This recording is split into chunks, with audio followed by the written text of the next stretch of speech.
What's going on? I'm Nando. And I'm DJ, everybody. Hey.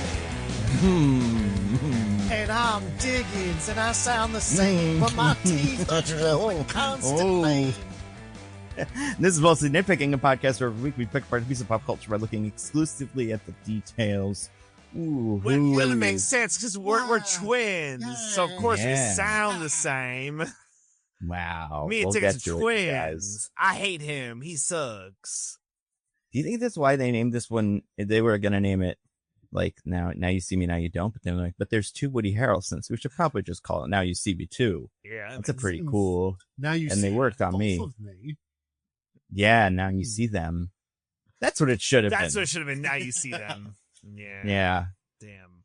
That would have been tough because isn't there a movie or miniseries called like Now You See Us or something? It's about like the Central Park 5 or something like that. Oh, I don't. So yeah, slightly different tonally. A little bit. I mean, we don't know where this next one goes. They're always zigging, zagging. It could be anything, but we'll find out in a couple of weeks. Haven't seen any early reviews. So that's not always a good sign.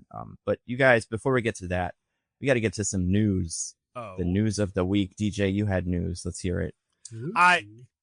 This is just a quick, silly bit of news, but guys, Movie Pass, they've been back. They've been back for a while now. They've been, I think, like 2+ years now. But now, guys, you know how we all have our fantasy football leagues and fantasy hockey leagues and our predictits and our Vulture Fantasy Movie League. The fantasy movie league that we do famously. Yeah. Yep. Fantasy. That's always a lot of fun. Well, now Movie Pass is here to save us because now they have their own fantasy league where you can prove that actors, directors, movie studios. Maybe it's not very clear, but you at home can win money somehow by making some kind of fantasy league. And don't worry, it's all on blockchain. I say, DJ, I can't tell you the exact mechanism, but I can tell you generally how you're going to make money. And the answer is gambling. Okay. Perhaps. Yeah. Why do you guys think it's blockchain based? That was the only part of the video. I showed Nando and Diggins the 90-second video. Because I'm a sicko, watched the whole 4-minute video where he talks about it being on the blockchain. And my question was, why?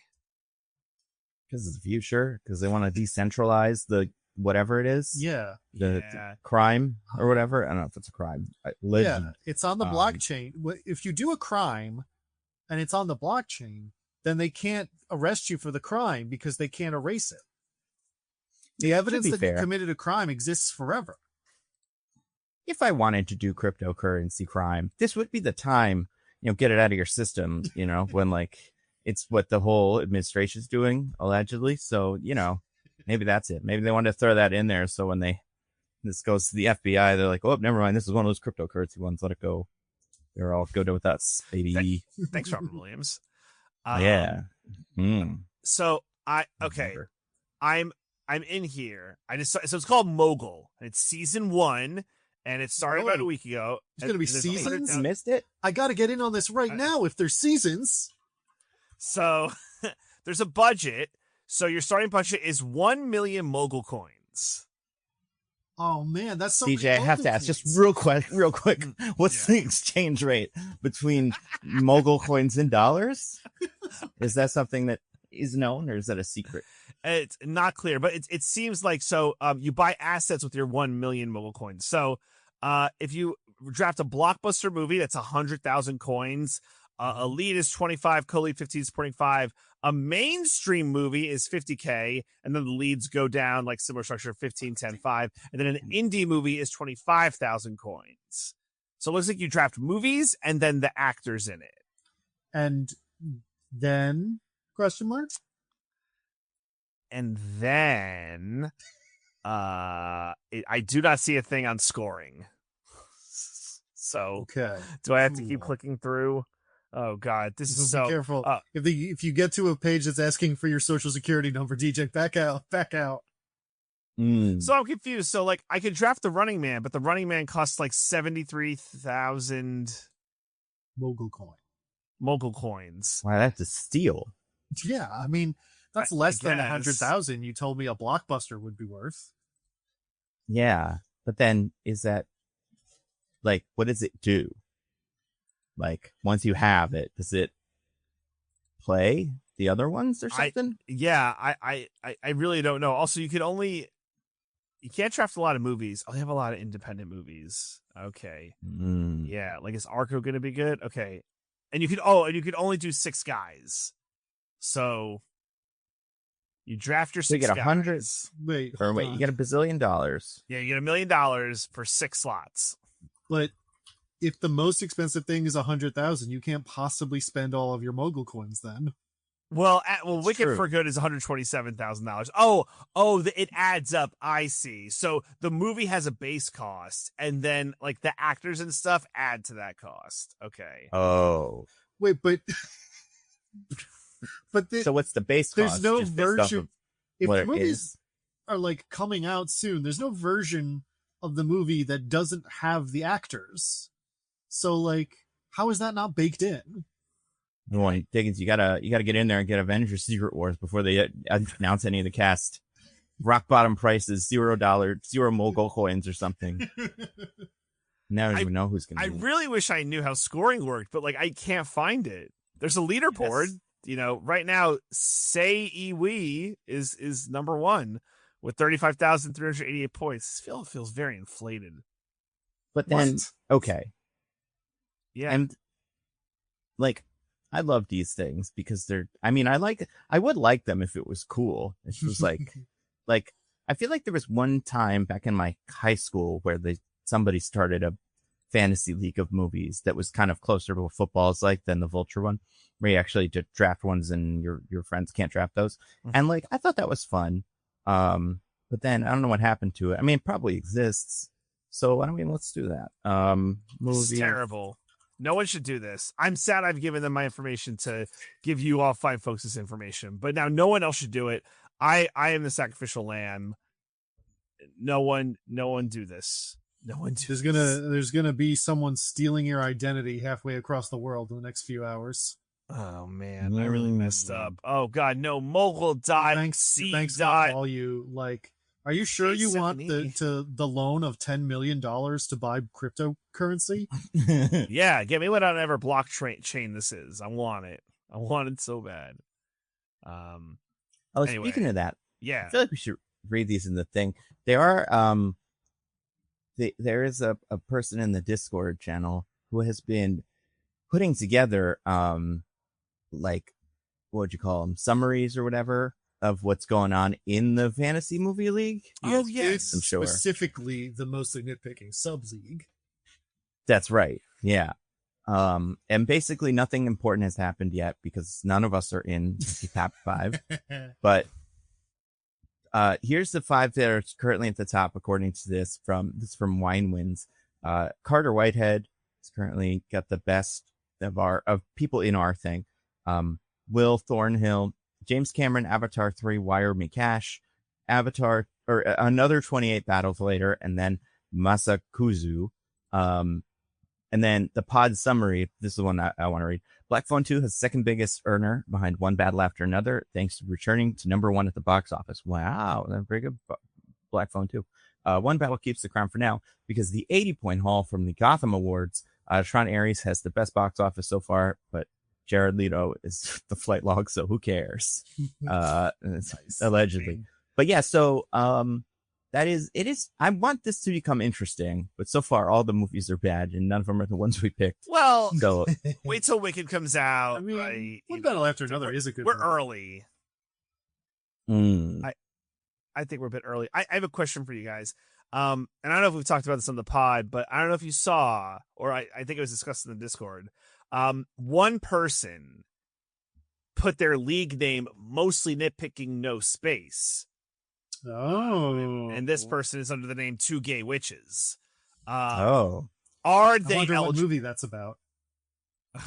I mean, yeah, it depends. Probably. Yeah, but I'd allow it if it were up to me. Let me read their team because we're gonna unless their team is good. Need to think about this. All right. sorry, the Vulture site. Here we go. All right, so their team is Wicked for Good, Zootopia 2, Kiss of the Spider Woman, Now You See Me, Now You Don't. I want to keep them now. 100 Nights of Hero, Poetic License, Predator Badlands, and Left-Handed Girl. I mean, it's not bad. I banking on a fair amount of box office there. Yeah, and Wicked dominating everything else, and maybe some of those other movies I've never heard of. Or maybe Now You See Me 3 gets all the box office stuff. I think it's a lot of stars. It, so I want them to stay now. Now I want them. Yeah, to now stay. that they have a Now You See Me, I wonder if they could like message the Vulture people, be like, "Can you add me to this group?" Yeah, like I fucked Gmail? up so bad. Like yeah, Mystique only has one person in it. Maybe you can. I don't know. How many people could possibly do this? Like a couple thousand, right? 15,000 or something. Yeah, bug them. Maybe they'll let you change it. Our leagues, like if you were to go down the leagues and just like click a random league, like our league is one of like the deeper leagues. Like there's a league, A24 Baddies. It's got 3 people in it. I mean, a lot of them I think are just like friend groups, not, podcasts. All right, well, I don't know. Well, has anything that person picked come out yet? Because couldn't they just make a new one right? Like, is that how that works? It must have, because they have a score of 11. So they must have, I don't know what the 11 adds to, but I mean, I'd have to look again. More than enough. So I'm going to say whoever you are. Spider Woman, did that come out? Oh, yeah. It did. Yeah, it came out this week. So it's that probably. Oh, no, it came out earlier than that and did not do well. Did it? Well, I feel like I think they should bug them on Gmail and see if they or email it, see if they let them change their name, and if they don't, maybe we'll try to remember that they're in this. I do think a Wicked Zootopia like combo is dangerous. Like those movies are gonna make a lot of money together, and that might be enough to beat us. So, yeah, good for them. I mean, not good for them because they screwed up the name thing, but otherwise good for them. They seem pretty cool. There's a couple of leagues with only one person in it. I'm just like randomly clicking. There's a league called Murda, MURDH. Just got one person. Murder. That's like a famous rapping word. That must be who that is. Not Dune Too Hot. Also only one person. Didn't even come out this year. I know that. Yeah, that was in. Yeah. Anyway. Well. Anyway, speaking of hot, you guys, we got to talk about. Yeah. Well, nah. Speaking of cool. Speaking of this year, we got to talk about a movie that is a sequel to a movie that's going to come out this year, like as part of the trilogy, the second one of the trilogy. A little movie called Now You See Me 2. Oh. Yeah, very exciting, you guys. Yeah, this one, wow.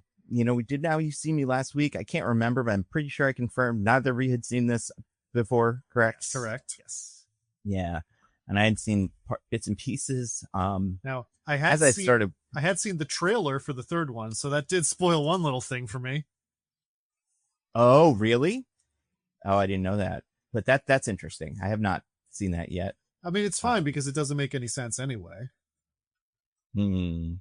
That's fair. Well, I was gonna say I saw this trailer for this, and like as I was watching, I was like, oh right, I remember this from the trailer because like it's all these shots are so iconic. Pretty cool. And yeah, so we're gonna talk about this movie, you guys. But before that, we have to do the IMDb B as in spelling bee. Very excited about that because I'm in charge of it now. Yes. Wow. This is going to be an incredible one. Because everybody knows where the IMDb as a spelling bee comes from. Well, the summary specifically. I mean, where it comes from, the spelling bee part comes from us, but the summaries come from God himself. Wow. Uses lightning. Yep. Which, I'm sorry, you said Zeus or? Oh, no. I meant Christian God, the one from Christian the Bible God? and stuff. Yeah. Yahweh. The one that like, yeah. I mean, you call him whatever you want. This is an Indiana Jones. I'm not gonna like, explode you for calling him the wrong thing or whatever. This is incredible. But wow, it is incredible. Well, have you ever analyzed, like, if you analyze where all the like big, because everybody knows if you've read the Bible, or just, heard people screaming about it and like politics and stuff, all the major events, like earthquakes and stuff, are all God, punishing us for one thing or another. But they're all also connected. And if you know the secret code, if you write them all down in a book, you could figure out what the IMDb summaries of movies in the future is. So you guys ever seen that movie Next, or maybe the other movie with Nicolas Cage that this kind of is? Remember that? Maybe it wasn't Next. Knowing. What was the other movie? He did 2 movies in the same time, and one of them was like, what if you could see the future? And the other one was like, what if you had like a notebook full of future codes in it? Either way, they stole that from what the IMDb summary does.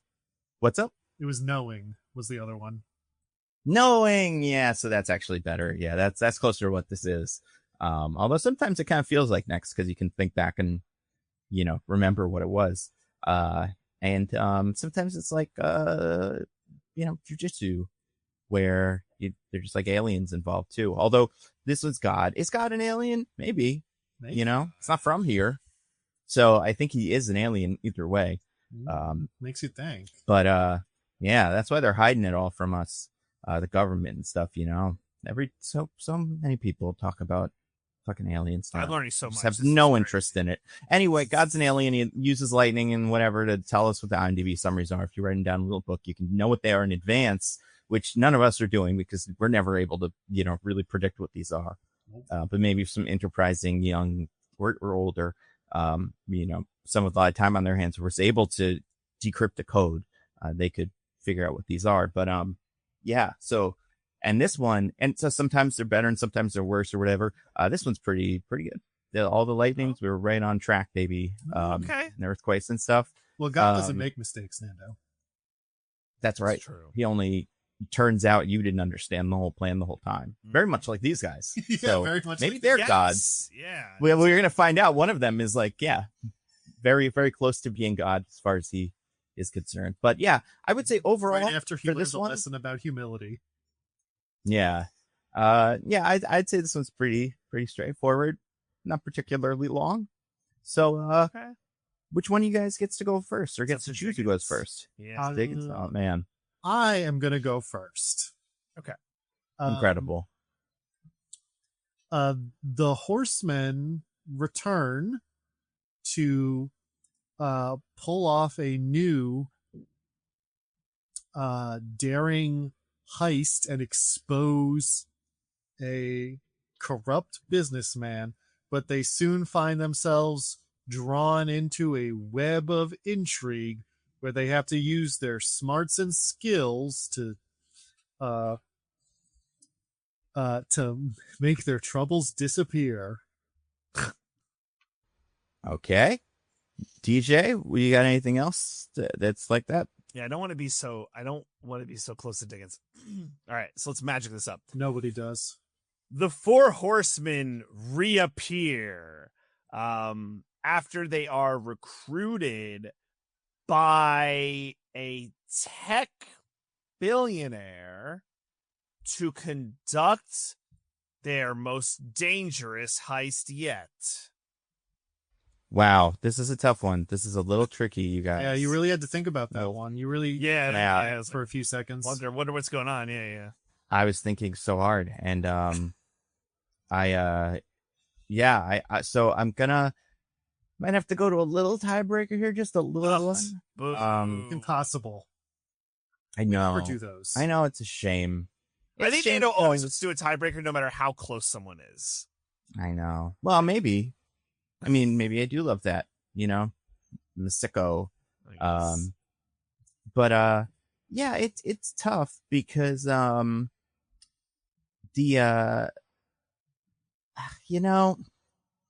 can't even pretend. DJ, you did it again. You won. You won really high, really good. Like, it was really good. I know. I'm gonna read it. Horseman shit. Or horse shit. This is what DJ said pretty much. Except like 2 of the words are changed.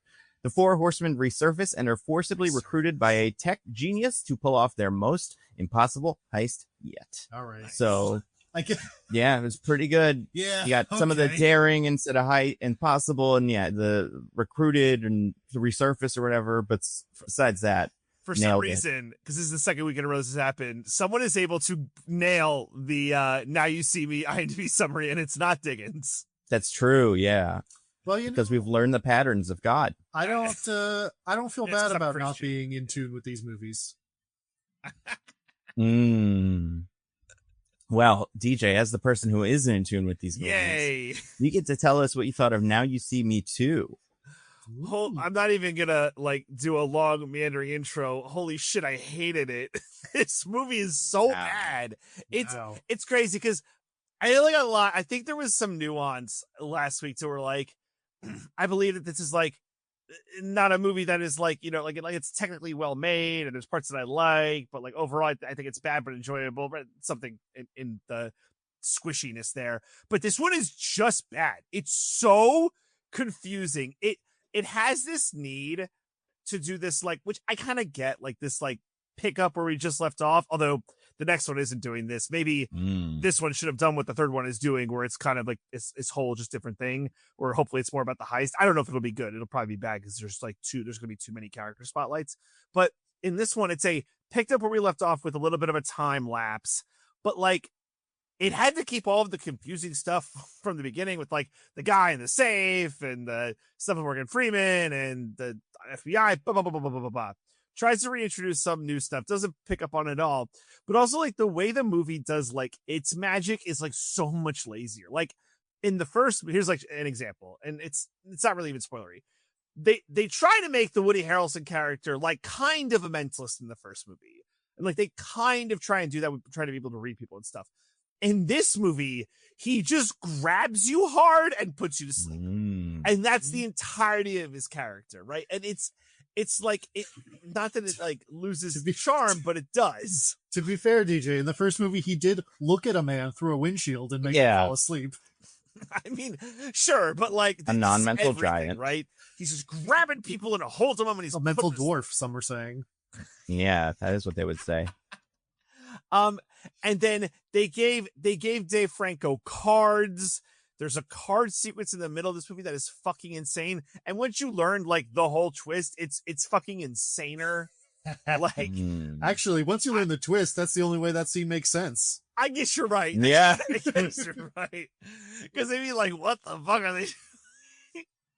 So it all makes for a just bad slop, right? The magic, I'm putting in quotes, is worse, right? I think all of the acting is worse. I actually thought the Isla Fisher replacement was a huge downgrade, because that character lost all nuance. I was dragged and roasted online for not knowing her name is Isla Fisher and instead pronouncing it the Spanish way. Sweet. All right. Well, okay. Anyway. All right. So apologies. I wasn't there in the comments or whatever. But Isla Fisher, they should end every movie where the stars say their name on screen and go, I'm Isla Fisher. Yeah, every time that comes up, read the credits to me. That person's head should show up saying their name. Yeah. So many times in videos, I have had to look up what a person's name, how it's pronounced, because I've never heard some of these names before. And I'm just you gotta go to an interview from a bazillion years ago. Every famous person should, and it should be everybody, should just do a little recording of their name and put it on names.com or something. Do it how they did the Endgame credits scene. Yeah. It was it was Robert Downey Jr. signature thing, Iron Man, and he would say Robert Downey Jr. Iron Man. That what they do for Sunday Night Football, DJ Chapman, Stevens, right, that they should just do that. I feel I don't remember if I mentioned this in the podcast, but I learned this recently. We've all been pronouncing Giancarlo Esposito's name wrong. You know this? Oh, really? Yeah. Apparently in Italian, it's Giancarlo Esposito. And all the Italian people make fun of him for the way he pronounces it in America. But apparently all the Americans just went with Esposito, and then he's just fuck it, I don't want to change it. Well, but when it goes home, that's how you would say it if it was Spanish instead of Italian. If it was Spanish, yeah, but Esposito, apparently that's what I've heard. That's why I went to a school with an Esposito, and I think he was Italian, but we just said Esposito. That's interesting. Okay. Was it Giancarlo? It was not. Oh. I remember anyway. So yeah, Isla Fisher, good. The new girl isn't bad, but her dynamic is worse. And that's probably why the third movie doesn't have her and has Isla Fisher. Wow. So that's my take. I like this movie. It's pretty bad, but Diggins, the people want to know what you thought of this movie. DJ, I am almost the exact opposite. I like this more than the first one. Really? Wow. Yeah. Yourself, sir. So the movie's still bad. Let me be clear. I still don't think it's good. But I felt the character dynamics were a little better. They're not constantly winning all the time. So the fact that, so they're not just smug and insufferable for 2 hours, which was nice. I liked Lizzie Kaplan, actually. Yeah. Okay. I mean, I understand not liking her in this movie. It's a very particular kind of role, but I just felt like her first scene really worked for me because it was about making Jesse Eisenberg's character look stupid, and I hate Jesse Eisenberg's character, so I was like, hell yeah. Fair enough. And yeah, just overall, I felt it worked more as a story because there was an actual story instead of a series of events that happened.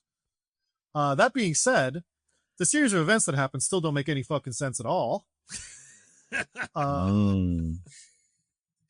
I think perhaps even more so than last time. Last time I could kind of like sketch out what everyone's motivations are and like what happened, and it's like, it's stupid, but like, this is what it is. Whereas this one, once you get to the end and you sketch everything out, you're like, why the fuck did anyone act the way they did? Oh yeah. So it's really bad in that way. And I agree also about the magic. I mean, I always didn't love the magic in the first one, but this one, yeah, it's just all CGI and just getting lazy with it in a way that wasn't really fun. So yeah, it's still a bad movie. I think it's better than the first one, but that doesn't make it. Oh, and Daniel Radcliffe is really fun in this movie. Yeah, he's having a good might time. have needed more of him. I can't tell if more would. He's a great actor. It's crazy he wrote those Harry Potter movies and all of the stand up from all the comedians I don't like anymore. You know, he's putting in work. Miku. Yep. Yeah. Yeah, that's what I felt about Now You See Me Too. What did you think, Dando?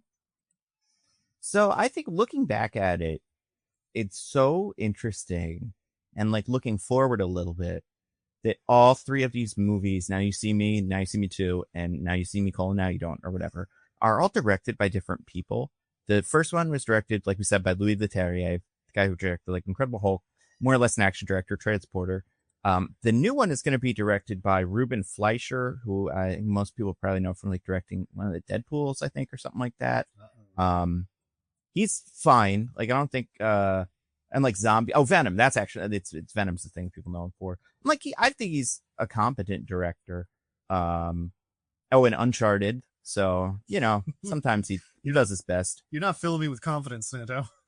I know. I feel like there's something. I mean, Zombieland was pretty good, right? Like, people like Zombieland a lot. So there's that. Anyway, so there's him.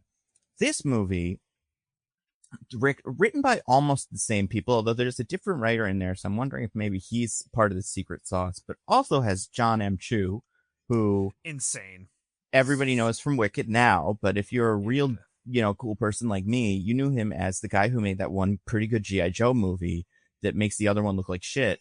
And I stand by that. That movie rules. And also breakdancing movies. He makes a lot of breakdancing movies. That's like his favorite thing. I'm surprised none of the witches in Wicked do breakdancing. Do they though? Maybe they do. Is there breakdancers in the background of like Dancing Through Life? There probably are. I wouldn't. Or like the Oz room. How much shit's going on in there? Right? Yeah. That scene's like 20 minutes long. There's definitely some. Yeah. It's definitely some breakdancing in that. It was so and like so. I think personally, I agree with DJ that I think I also I'm not completely sold on Lizzie Kaplan in this. I think she's more or less a push for me. Like, I don't think I like her more or less than Isla Fisher. Mostly because like she's got this over the top kind of like, I don't know, Whedon-y bits like kind of to her where she's like, "Isn't it crazy? I'm the new one." But like sometimes it works, but then sometimes it doesn't. Like, I don't know. I never really had a strong feeling one way or the other. Love Daniel Radcliffe. And then I loved another character who I think, we'll have a lot of opinions about, but not necessarily played by a different actor from the original ones, but really turning in maybe my favorite performance of his of all time. And I think this movie, it makes less sense, but it like tries to make more sense sometimes. It puts in more effort, I feel like, to make sense.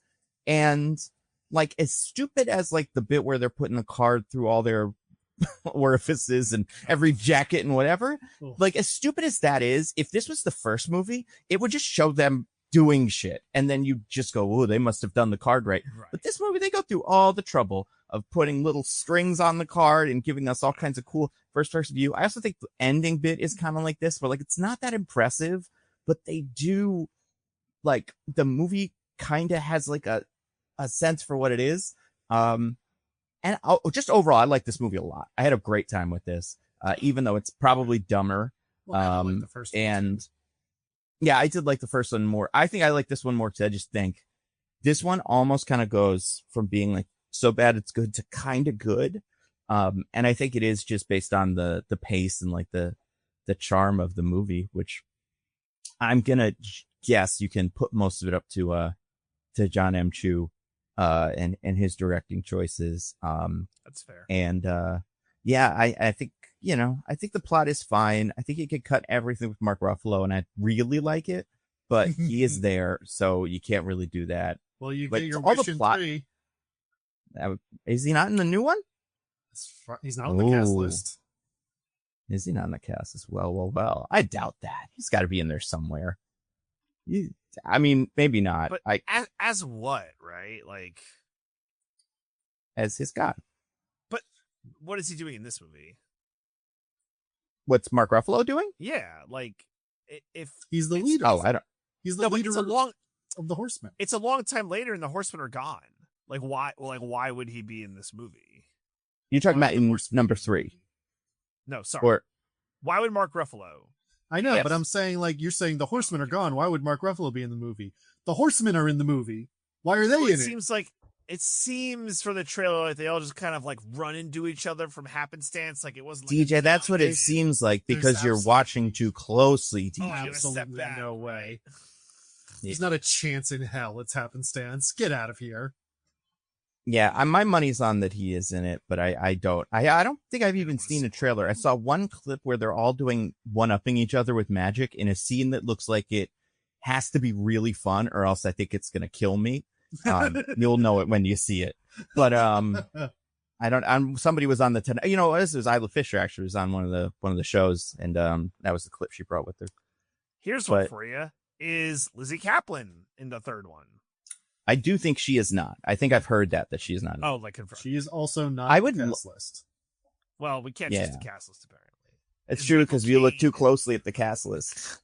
So yeah, I don't know. I think this movie is pretty dumb. I liked all the magician stuff. I hated all I found the Mark Ruffalo stuff all pretty boring. Morgan Freeman was better in this. FBI agents were fine.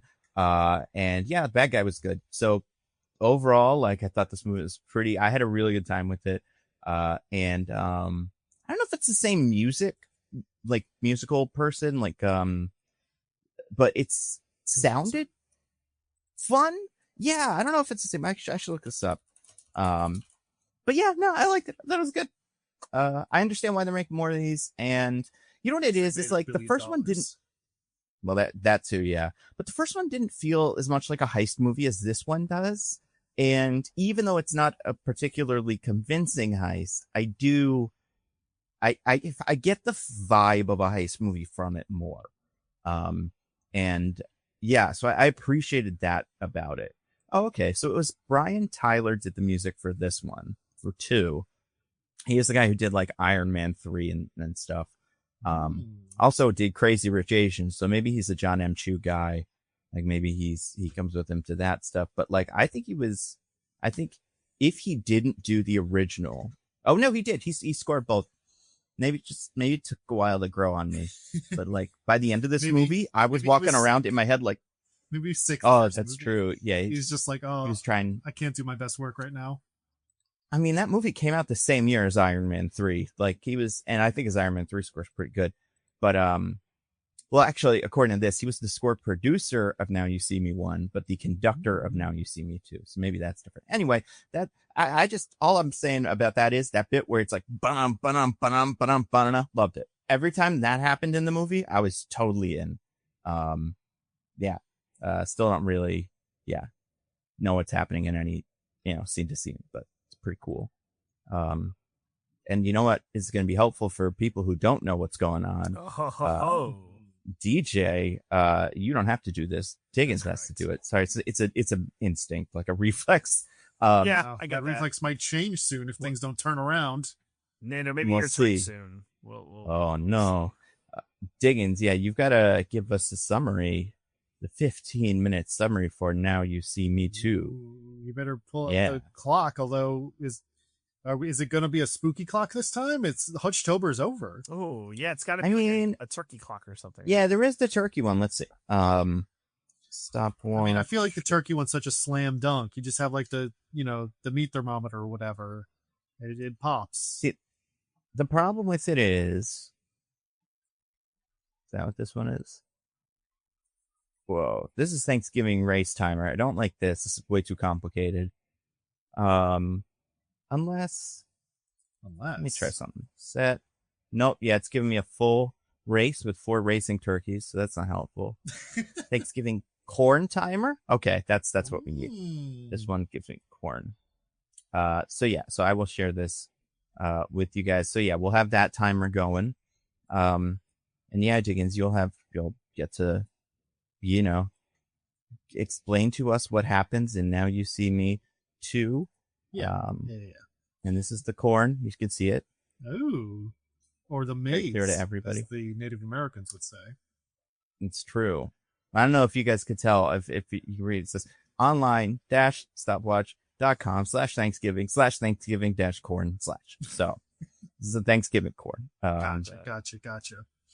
All right. Well, I'm. What? That's so funny. It planted it. Grow.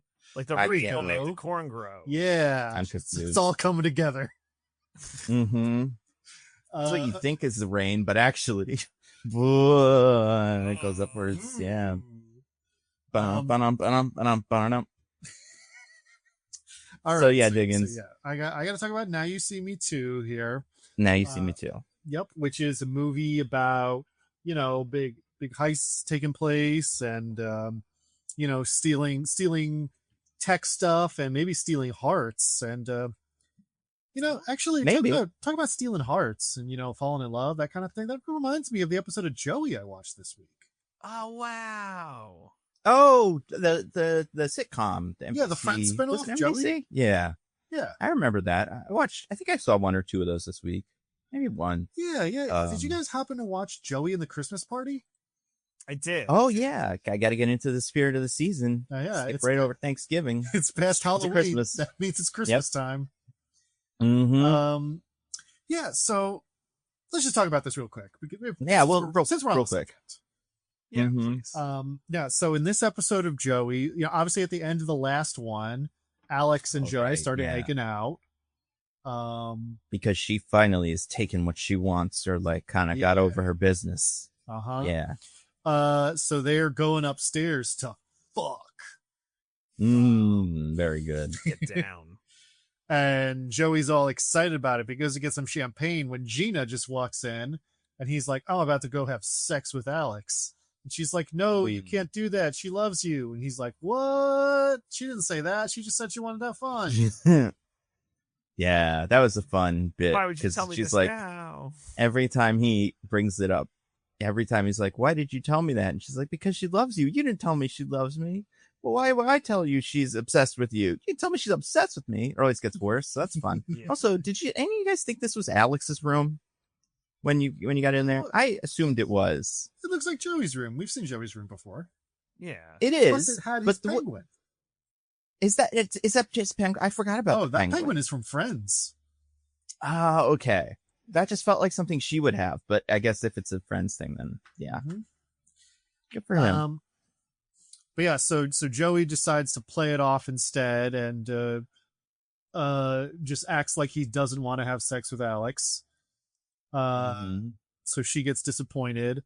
And then so she's talking to Gina about it, and she's like, I'm so crushed. Joey doesn't even want to have sex with me, and he'll have sex with anyone. I gotta just move on. Meanwhile, Bobby shows up because they're at Gina's work, and she's like, God, I have a new boyfriend, and it's Michael Clay Higgins. Hell yeah. Doing his real accent, you would have to assume, right? If you've never seen him in anything before. Why would he do this? Yeah, it's DJ, you're familiar with this actor, correct? I'm actually sure you've seen him in something. What you've like seen maybe him before. He's a character actor. He's everywhere. Okay. Well, when I saw him burst on the screen, I wasn't like, yes, of course, him. You ever seen, you ever watched The Breakup? No. Oh, he's real funny in The Breakup. Obviously, he's great on Arrested Development, where I feel like most people probably know him from. Okay. And then, because I can't remember. What's his name? Did you watch Arrested Development? He's like that one lawyer, right? Yeah, he's the second lawyer. He's not Bob Blah Blah, but he's the one after that who's like very professional, hides behind the couch, all that stuff.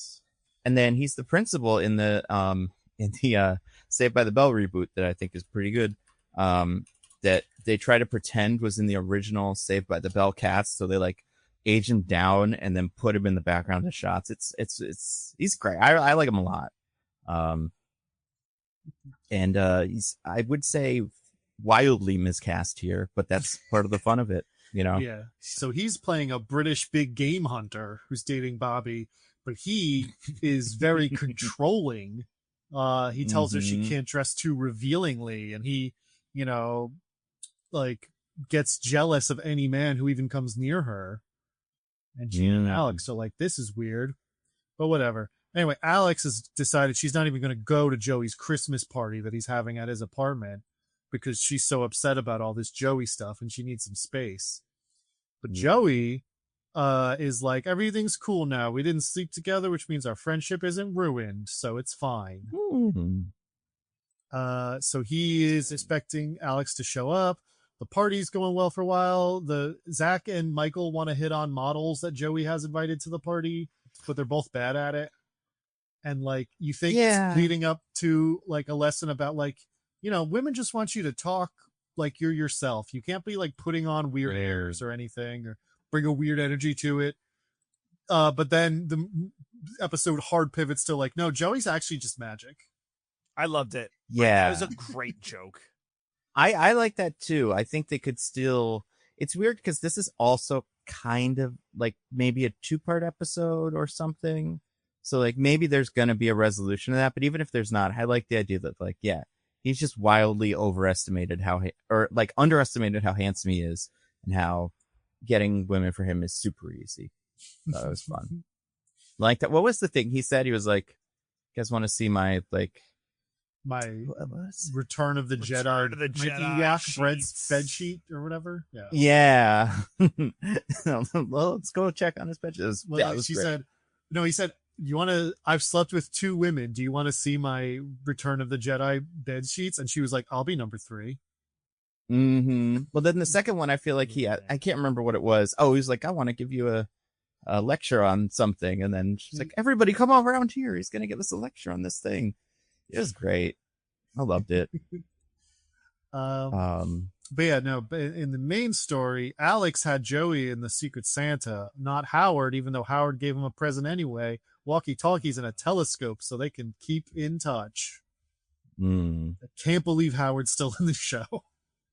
I mean, at this point, I'm kind of like, yeah, Howard, how are you guys going to keep in touch? What are we doing? Is this character actually going to move?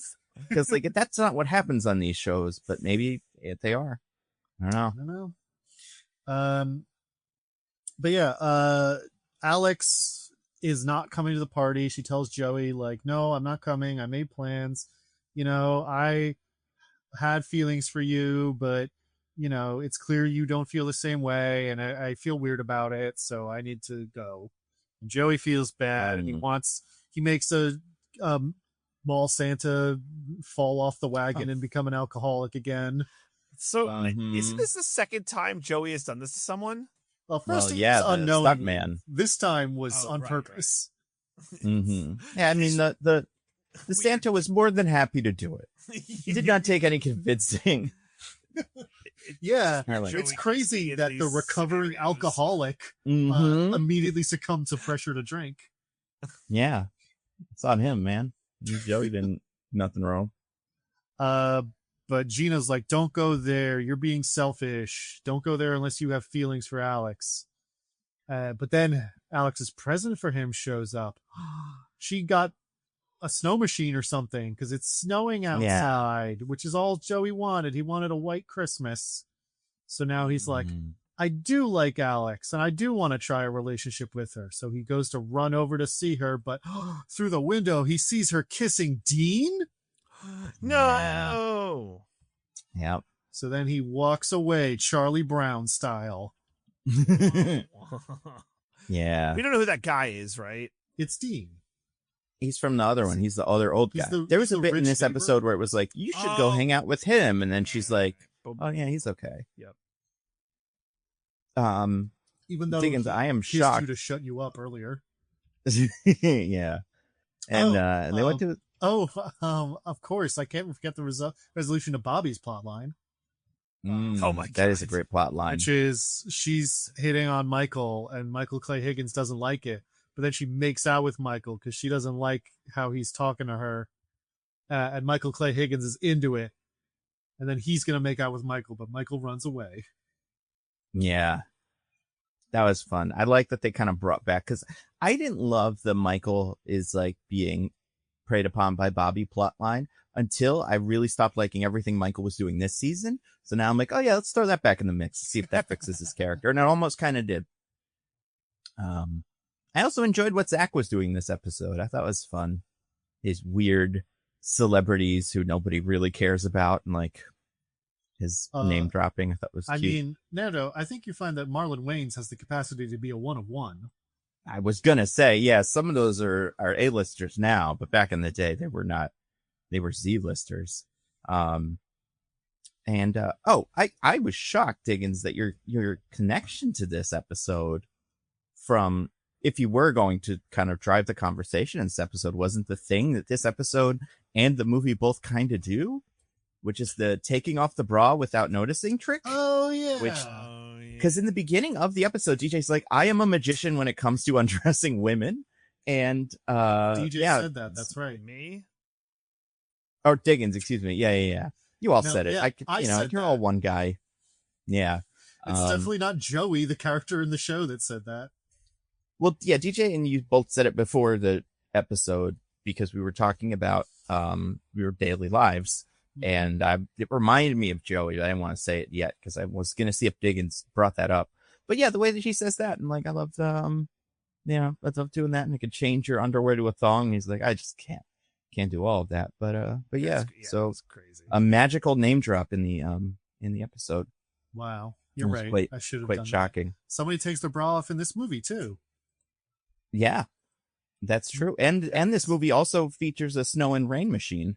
You got the snow machine, rain machine connection. Maybe this movie was always meant to be paired with this episode of Joey. I think that's probable. I think. What did you guys think of this episode? Fine. It's a fine episode. I mean, it's nice that there's forward momentum on the plot still. Yeah, I mean, but we got to get somewhere. We got like 9 episodes left, something like that. We gotta move. Yeah. This can't be a Pam and Jim situation where it's like, oh my god, will they, won't they, for 3 seasons or whatever. Yeah, well, I'm. What? I was just saying, like, that's the sitcom logic, DJ, is you just do that for as long as possible. Mm-hmm. Well, what did they? I'd love to see it. Joey after this, I'm pretty sure they knew. I don't think they. I mean, do you think they knew? Do you think they were like? When did they find out? Because these are like produced. It was pulled, halfway through season 2. Oh, but that must mean that season 2 was produced. So, like, did they find out maybe the last episode? we don't know yet, but if the last episode one, like where the dinosaurs all find out the Earth's going to be destroyed at the end of the episode. I think they actually were still making it after it was pulled. They were just contractually obligated to finish making it. Huh. Interesting. Because there's like stories about they were talking about throwing into the episodes they knew weren't going to air, just throwing in like wild lines about how all the other friends died. That's great. Oh, that's so good. I mean, I love that. But they talked about doing it. That would be so funny if they did that. Also, I looked it up. DJ, have you ever watched Walk Hard, the Dewey Cox story? I have not, but I probably is it good? Oh, it's so funny. It's like one of the best comedies. It's so funny that they made that Elvis movie a couple of years ago, and it's just the Walk Hard movie, but serious. But John McLiggins has a bit in that where he's the record producer who says a pretty iconic line. But yeah, I thought this episode was pretty funny, mostly because of him. I liked his weird character. Doesn't feel like he would fit into the show, what Bobby's doing, his outfit. He didn't even feel like he was holding the right thing. It felt like he had like a cane when he was supposed to have like a riding crop or something. Yeah. But they went for it. I loved it. At the end when they do the Bobby makes out with Michael and then she's like, now you kiss him. He's immediately just like, very well. Mm-hmm. Like he's so down for it. That's the big game life for you, Mm-hmm. Just down for whatever. But you guys, that's it for Joey, which means it's time. It's time to throw up the corn clock. It's time to throw up the corn clock and get it going. All right, Nando, bring up that corn clock. You ready? The corn clock is ready. All right, count me in. 3, 2, 1, grow. So it starts with a little montage voiceover by Morgan Freeman that lies to you and says that the Four Horsemen were Robin Hood figures who gave money to all their audiences, even though they literally didn't do that the third time. And the second 2 times, there's no way those people kept that money. Yeah, that's true. The third time was just fake money. Yeah, they literally didn't do it the third time. But it's Morgan Freeman vlogging from prison. And he's like, and I'm mad about it because they framed me. So I'm going to get those horsemen one day. Grr.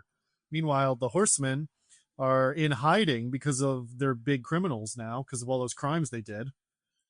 Yeah.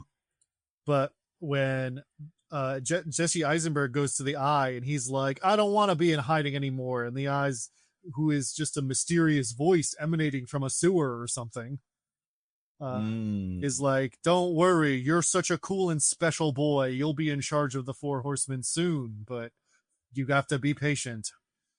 So then he goes back to his apartment when Lizzie Kaplan is there. What? And she does some tricks that he finds annoying, even though he's really annoying. So he's really throwing stones from a glass house. But she's like, I'm the new horseman because Isla Fisher was pregnant and couldn't do this movie. I can't remember. What is the explanation they give in the movie? Do they just said like, Henley left you, huh? And I'm like, they weren't even dating. Yeah. She asked the Eye for an out and he gave it to her. And it's like, okay. Right. Yeah. And I meet up with Dave Franco and Woody Harrelson, who are trying to teach each other their tricks, card stuff and mentalism, which is now just, I mean, it was already magic before. Now it's just straight up magic. Anyway, they all get together in bunk beds. They're sleeping in bunk beds. But Dylan Rhodes, Mark Ruffalo, has a new job for them. But the heat's on at the FBI. The guy from the end of the first movie is like, I think you're a horseman, Mark Ruffalo. Well, that's crazy. But his new boss gives him one last chance. Yeah. So Mark Ruffalo's like, we're going to expose Steve Jobs figure who makes Apple phones, but we call them Okta. And we're going to tell everyone how he steals all their data and sells it. And he's a bad man. And they're like, cool, let's do it. So they do one of their classic magic heists where they wear this little costumes and Lizzie Kaplan cuts her arm off. Yeah. And Woody Harrelson uses his mind control powers on the tech CEO to make him go sit in a closet and say whatever Woody Harrelson says. So then they've got it all set up. They go near the stage and they're ready. The video shows up. The tech CEO is like, I'm a big bad boy. I'm a liar and I'm dumb. And then they come on stage and they're like, that's right. We're here to tell you about all the bad crimes he did. And everyone in this audience is like, oh my God, the Four Horsemen. We know who these are and care. I'm not at all upset that the event we actually came for has been hijacked and isn't happening. We don't get to see our octaphone or whatever. Mm-hmm. I mean, listen, maybe I'll have more to say about this later. But then their thing gets hijacked. Another mysterious new voice is like, the Four Horsemen are stupid. Dave Franco's not even dead. They're lying to you. They're jerks. And I'm like, why? I don't know why anyone would care about this. But Dylan Rhodes, FBI man, is their fifth horseman. And the other FBI people have showed up because the horsemen and Mark Ruffalo was like, I told you, but they're like, an anonymous call told us you're in on it. And so now it's been confirmed because a random voice said it. So Mark Ruffalo's like, I've got to do my magic tricks, handcuff you all and get out of here. And the other horsemen try to leave. They go in a little tube that says sleep to them over and over again. The word that you have to be told if you want to get hypnotized. Mm-hmm. And then they wake up and they're in a restaurant in Macau, in China. And they're like, what? And then Woody Harrelson shows up in the worst wig before Carnage. Yeah. Getting there. Yeah, we'll talk about that. And showing his teeth constantly. And he's like, I'm your twin brother. I'm the one who screwed you over. And now I'm working for the bad guy. Come with me or we'll kill you. So they do. They go to a big building where there's a little man sitting and he turns around and it's Daniel Radcliffe. And he's like, I faked my death recently because I'm a big, bad, rich man and I control the world with all my money. And I want you to steal a thing for me, a computer chip that can break into anything. How? Shut up. You guys can do it however you want. I don't care. But if you don't do it, I'll kill you. And Jesse Eisenberg, everyone else is like, we're not going to do it. You're not going to kill us. But Jesse Eisenberg is like, we're going to do it. So they go to the oldest magic shop in Macau, or in the world. In the world, yeah. Yong's, I believe it's called. And they're like, we need a bunch of stuff. And the woman's like, why plastic? And he's like, because we got to get past the metal detector. And I was like, oh, she's about to school him about an even better way to do that. And then no, that whole conversation is pointless. But they get their stuff. Meanwhile, Woody Harrelson gets his twin brother to come to a bar to him that he agrees to for no reason. And Jesse Eisenberg places a call to the Eye to be like, I'm going to give you the chip instead, and you get us out of here. So they go off to... Wait, you could just call the Eye? Yeah, apparently. You could just... On like a phone? Yeah, they just have a phone number. Who picks up? The ear. Oh, I guess so, yeah. It's true. Now we're doing a V for Vendetta thing. Okay. Anyway, so they go to do the heist. They got to do more disguise stuff. They're a South African gangster. They're they're mind controlling him to be like, these are my representatives. Send them in. And there's a hilarious bit where they think that he has a girlfriend floozy, but he has a boyfriend floozy. And it's Jesse Eisenberg who has to be the floozy instead of Lizzie Kaplan. They go see the thing. Woody Harrelson starts sneezing and everybody turns away from the super important device for 5 minutes while Dave Franco gets underneath, opens it up, takes the important thing and stands back up. But it turns out they're not complete idiots because they're like, search them. So they then for the next 10 minutes, they pass this card amongst themselves so pointlessly, so incredibly magically, because they do it like they search Dave Franco. He does card tricks to keep it away from their eyesight the whole time. And then when they're done searching him, he throws it to someone else who is now being searched. Why? That's what they expect. Then instead he's like, or they wouldn't expect him to do that, so that's why he does it. You're looking too close, Diggins. Yeah. Meanwhile, Mark Ruffalo's on the run, but he gets a call from Morgan Freeman, who's like, if you want to save your horseman, you got to work with me. So he uses a real but stolen FBI ID to get Morgan Freeman out of prison. And they fly to Macau, and Morgan Freeman's like, we're going to get your boys. And they even go to the magic shop. And he's like, I know who your dad is because you pretty much all but told me last time we talked. Yeah. They go to the magic shop and they find Mark Ruffalo's dad's safe, or the prototype for his safe that killed him. There was a flashback to this at the beginning too. Not important. And Morgan Freeman is like, I'm sorry your dad couldn't break out of this safe by using the hidden lock inside that he could see with his watch. Wink.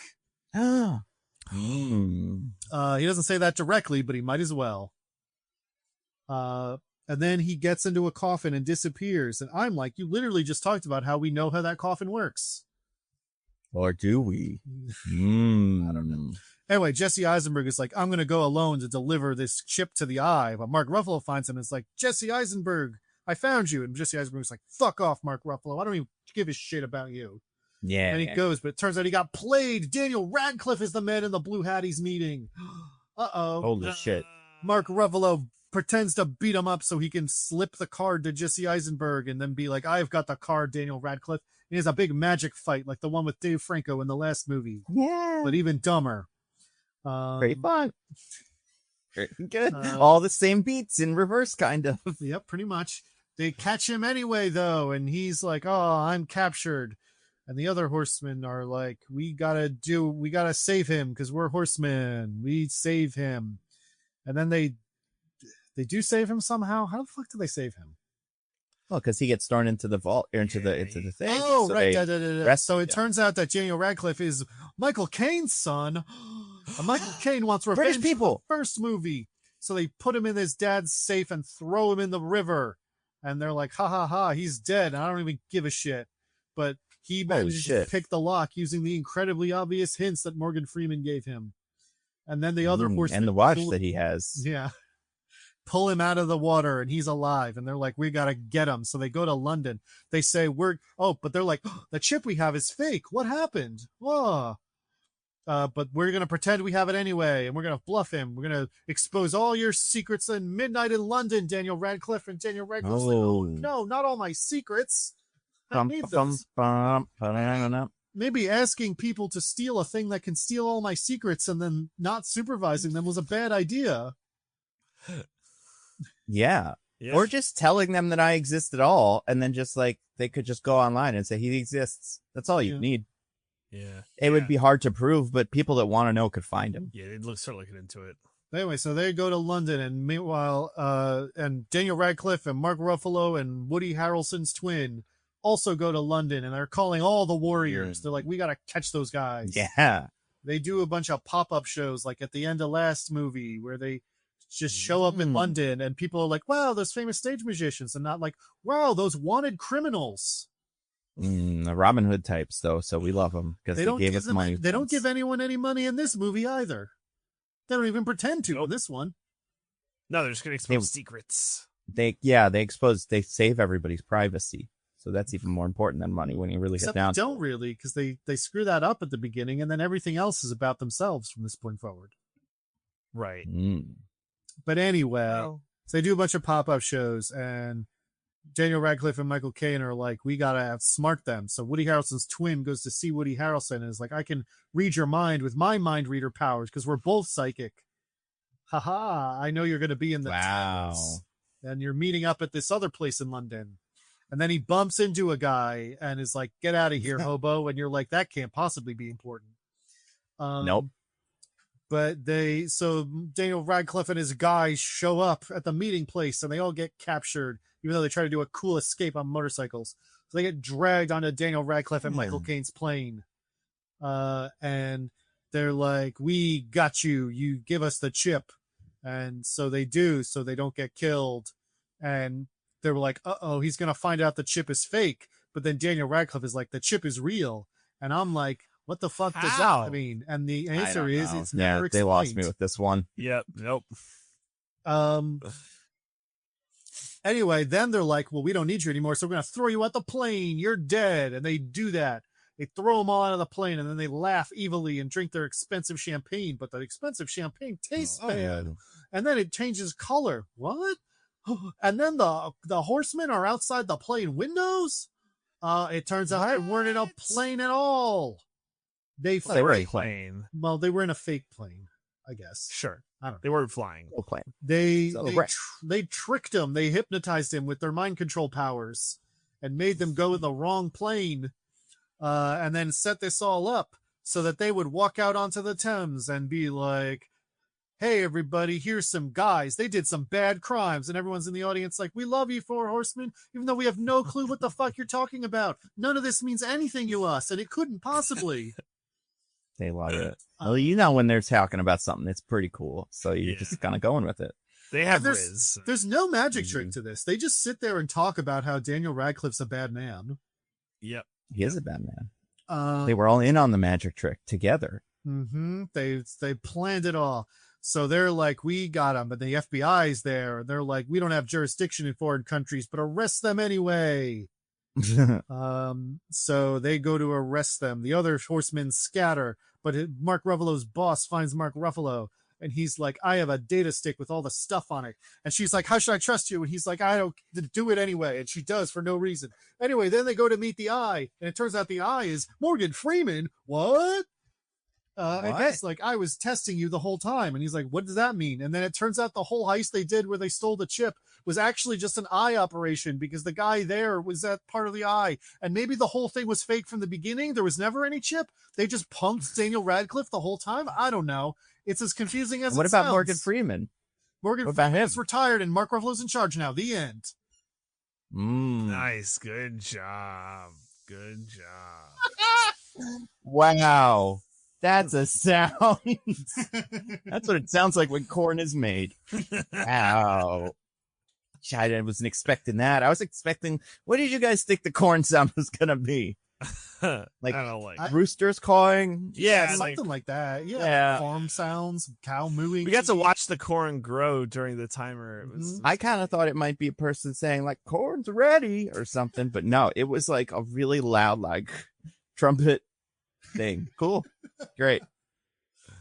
Well, at least it doesn't scare me now that it's not a spooky pumpkin. Yeah. But yeah, pretty good summer thing. It's pretty good. I would say maybe one big thing you left out. DJ, do you have any notes before that? I don't think so, no. So I can't remember if you said this. I don't think you did, but I could have. Did we say what Morgan Freeman's relationship was to the original movie? Oh, yeah. And like to the story in general? Right. He's like the magic debunker guy who's like, I debunk magicians, by which I mean I tell you how they do their tricks. A very normal thing that happens frequently.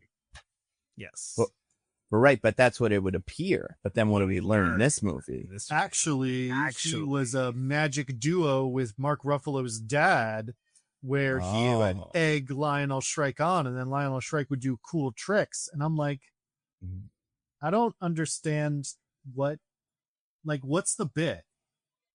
Yeah, he's like, it's weird because like the way he kind of describes it is like, I was partners with him, and like the partners are like not, he's like a mark kind of, or like what you would expect to be a mark in the audience going, he'll never do the trick. But if you like, he does seem to like genuinely expose magicians' tricks. So it's not like he doesn't know how they work, and it's not like he doesn't believe they exist. So what is this besides just like a weird plant that people recognize? I don't know. Yeah, that one lost me. What's the con? Yeah. I don't see, like, I don't see how he enhances Lionel's act. Yeah. Like he pushes him to do bigger and bigger tricks. He could just do that. Like, I don't think it makes the tricks more exciting. Yeah, like it's not like Penn and Teller have some kind of like rival where it's like, oh, Penn and Teller, you're not even doing it as good as you could. I'm gonna write about, like whatever. Like It's not really a thing. I guess they're being professional wrestlers. They're doing kayfabe. Sure. Except it's actually a secret, and everyone is a mark. Yeah, but also like it's kayfabe, but also Morgan Freeman's job is actually exposing other magicians too. Like he does like do this job. He makes a bunch of DVDs that he sells millions of copies of. Like I have and to it doesn't imagine seem like it's really is explaining people's tricks. Yeah. And it's not just Mark Ruffalo's dad's tricks, although I just have to assume he kind of burns some of them as they're finished. Like he doesn't really care. I don't know. That part's weird. But they kind of make it be pretty much like, well, listen, since your dad is dead, I'm your daddy now. Let's have a father-son dynamic for a little bit at the end of this. And it's very touching. That was the main thing. I also left out that Morgan Freeman keeps changing sides. Then he's like, I'm working for Michael Caine to help him catch the horseman. And then he's like, I'm working with the FBI to help them catch the horseman. And then at the end, he is the eye, and he was leading the horseman the whole time. Oh, did we say who the other eye people were, by the way? The owners of the magic shop. Yeah, they're like important. Is that the entire eye? Maybe. Also, then is that what the fuck was the well? That was Daniel. Well, that was fake. Yeah, Daniel Radcliffe faked him. But then, so like, was the eye just like, fuck, they're going into that well? Like, we gotta. That's true. We should tell them that that's not us. Yeah. She says we've been watching you the whole time. And it's like, yeah, you didn't see Jesse Eisenberg go to the fake eye headquarters. Who let Isla Fisher leave? Or like, was that Daniel Radcliffe or the other one? Because I was kind of like, oh, is Daniel Radcliffe part of the eye, but like a rogue agent of the eye or whatever? But yeah, at the end, it just is like, no, he's not involved, but he's been pulling the strings. But like, yeah, you would figure somebody in the eye would be like, well, no, send him a message that says no. Yeah. But Daniel Radcliffe got Jesse Eisenberg by calling him a good little boy. And that's how he got it. He's like, you're a good little boy. I did want to. Well, maybe we'll talk about it later. I don't want to. Spoil it. But and then at the end of it, pretty good. Pretty good. But speaking of talking about things later, there's a mechanism by which we do that. Which is we have a wheel here. The wheel continues its return tour. It's a big comeback. It did recently move out of New York City because it says, it doesn't want to live under the communist dictatorship of Zoran Mamdani. I assume that it was worried it was going to get put on one of the free buses and didn't want to have to work for free. Oh, yeah. That would or it would be used. Yeah, I would say, I feel like it's going to maybe move in with like 50 Cent and who else is Bill Ackman and some of the other people that were critical of Zoran. Yeah. Not Cuomo though. Billy Eichmann was critical? No, Bill Ackman. Bill Ackman. That makes way more sense. I mean, Billy Eichner would probably not like Zoran either because he is more popular than Billy. So I feel like Billy doing Billy on the street would be something that now he'd do it and people go, oh my God, is that Zoran? And no, it's just Billy Eichner from Timon. And they'd be like, oh, well, fuck that. And then, is this a scavenger hunt? No, it's not. It's just a guy yelling about women and, some very specific celebrity that nobody really cares about. But, yeah. But what's Billy Eichner been up to? Anybody checked on them recently? Besides Timon stuff. That was forever ago. I mean, it's the Mufasa one, though. I'm pretty sure it was probably got a nice big paycheck from that. But, it's probably in that new shitty show with Kim Kardashian, right? Because he does a lot of that Ryan Murphy stuff. He was in Honey Don't? Didn't see it, but apparently. He was in Bros? Yeah. No, I don't think so. I feel like I would have heard something about it if he was in Bros. Yeah, you're right. That's impossible. Yeah. I don't know. Yeah. But anyway, Well, so the wheel is leaving New York City, or at least it says it will. We'll see. Mm-hmm. But it is here tonight to join us on the podcast. So there's a number of chunks of this wheel, slices, if you will. that have different thoughts that my two esteemed co-hosts and I have about this movie. So I'm gonna spin this, and they're gonna get to, whoever it lands on is gonna get to say whatever their wheel slice is. So I'm gonna tick tick tick tick tick tick tick tick tick tick tick tick tick tick tick tick tick. Oh, whoa! You thought the pointer was on this one wheel slice, but actually it was on this other one because you were looking too closely. You thought it was on DJ's, but actually it was on Nando's. Oh my God! All right, well this one very important. Glad we're getting it out of the way early. The only Woody Harrelson performance I've ever liked. Let's talk about Schmutty Schmerelson or whatever this character's name was. I can't remember. God. Chase. Yeah, I love this character. I thought it was, everything he was doing was funny to me, and just the idea that they did this was, I think, really, really great. I'd also forgotten he was in there. So when it started up and I was like, they kind of, had him reveal himself, I was genuinely pretty surprised. And yeah, for people that don't understand. So let me describe what happened, and then I'll say my reaction to it. So they're in that Chinese restaurant I mentioned, where they wake up and they're like, what is going on? But Woody Harrelson has the great line where he's like, I don't think they call it Chinese food here. They just call it food. Because they're in China. And they're looking around like, what's going on? And then they hear Woody Harrelson's voice and they're like, what? And they turn, and Woody Harrelson, the actor, is sitting at a table, but he has like a curly blonde half of a mullet. Like it's straining to become a mullet, but can't break the escape velocity of his neck. And it's also like he still has a huge forehead, like it's so high up the hairline for obviously being fake. And I guess he's supposed to have veneers because he just has these fake looking huge white teeth that he is like constantly just clenched tooth, like lips peeled back, showing at all times. I don't think there's a single second of this character on screen where you can't see his teeth. Yeah, it's incredible. And the camera pans over to this, and I'm like, well, this can't be what they're doing. It's obviously not this. This is like a disguise, or like they've been hypnotized so that this guy looks like Woody Harrelson. It's not this. But no, he's around for the whole movie. Yeah, doing his bit. What is this bit that he's doing? So sometimes Woody Harrelson in this movie tries to be even cooler than he thought he was in the last movie. Yes. And this is what I think Woody Harrelson thinks a not cool guy sounds like it is.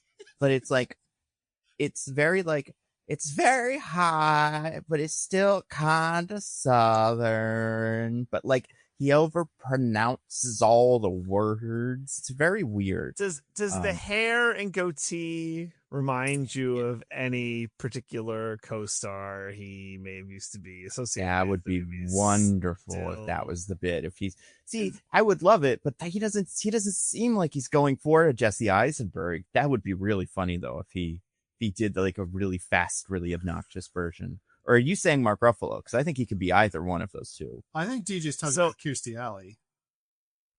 Oh. So maybe I'm way off on this, but for some reason, I was actually going back to his True Detective days. Oh, all right. Almost a McConaughey, the hair and goatee, it's almost there. And I couldn't tell if he was doing that voice. It's well, this was after True Detective, right? This was after True Detective. Yeah, I think so. This is 2016. I think True Detective was. There've been a lot of seasons of that show, and they take a lot of time between them. Yeah. Well, regardless, season 1 was 2014. So maybe he picked up some McConaughey-isms and worked it into this, depending on when the shootings were happening, whatever. See, I think you're right. he looks a lot like McConaughey, especially in certain shots. I had a shot where I'd paused it, just like a random one, and I was like, oh, that just looked just like, but I don't think he sounds anything like Matthew McConaughey. Yes, yeah. I feel like, if anything, he sounds like some guy that they all know, like some agent or something that, like, we're like, I don't know. Like how Dr. Evil is, yes, Lorne Michaels. Exactly. Yeah. Yeah, like in 20 years, we're going to find out that this is a hyper-specific parody of some producer who assaulted like 30 people. Yeah, exactly. Could it be John Chu? See, I don't think so. That'd be brilliant if this was, because I've also, well, I might have heard him talk now, but maybe he did this movie and then he was like, I have to change my whole deal, otherwise people are going to know that the Woody Harrelson guy was me. But because he also, so you said goatee. I don't think that quite sells either. He's got like a little soul patch. Yeah, big, like really long hair. Yeah. And yeah, he has this blonde kind of like Justin Timberlake-y looking hair, but like longer. Like, but it's got the brown and then like blondness in it. And his eyes are always open. Like he's a serial killer, which is funny because his parents are serial killers. Lloyd in Who Framed Roger Rabbit. Yeah. I would also like to say that him being a twin serves the plot in no way whatsoever. No. Like, serves me being interested in this movie. Have to be a twin. I kept expecting the switch. Yeah. Like, this is where they switched. This is where they switched. This is where they switched. Never happens. You know what's crazy? So Michelle watched this with me, and she did the same thing 3 times. That is crazy that a second person watched this movie with. Like, you brought another person. After we watched the first one, you were like, you got to watch the second one. I will say this. Michelle was in the living room on the recliner, and she's like, I ain't moving. And I'm like, well, guess what? We're deep watching? In the pregnancy. So not getting up. Yeah. Like once she's like a half hour in, she's like, all right, in for a penny. Right. So I want to see how this all makes sense. And then she gets to the end and is like, I guess it didn't. Well, and half an hour is like exactly when Woody Harrelson 2 shows up. So that would be like, oh, I'm in for a penny and for a pound. Oh, never mind. I've already actually spent more money on this movie mentally than I was expecting to. So this is a failure. So Diggins, she did the same thing where she was like, here it is. When we get to the end and it was that thing, she was like, I'm so mad because it feels like they didn't do it just to make me mad.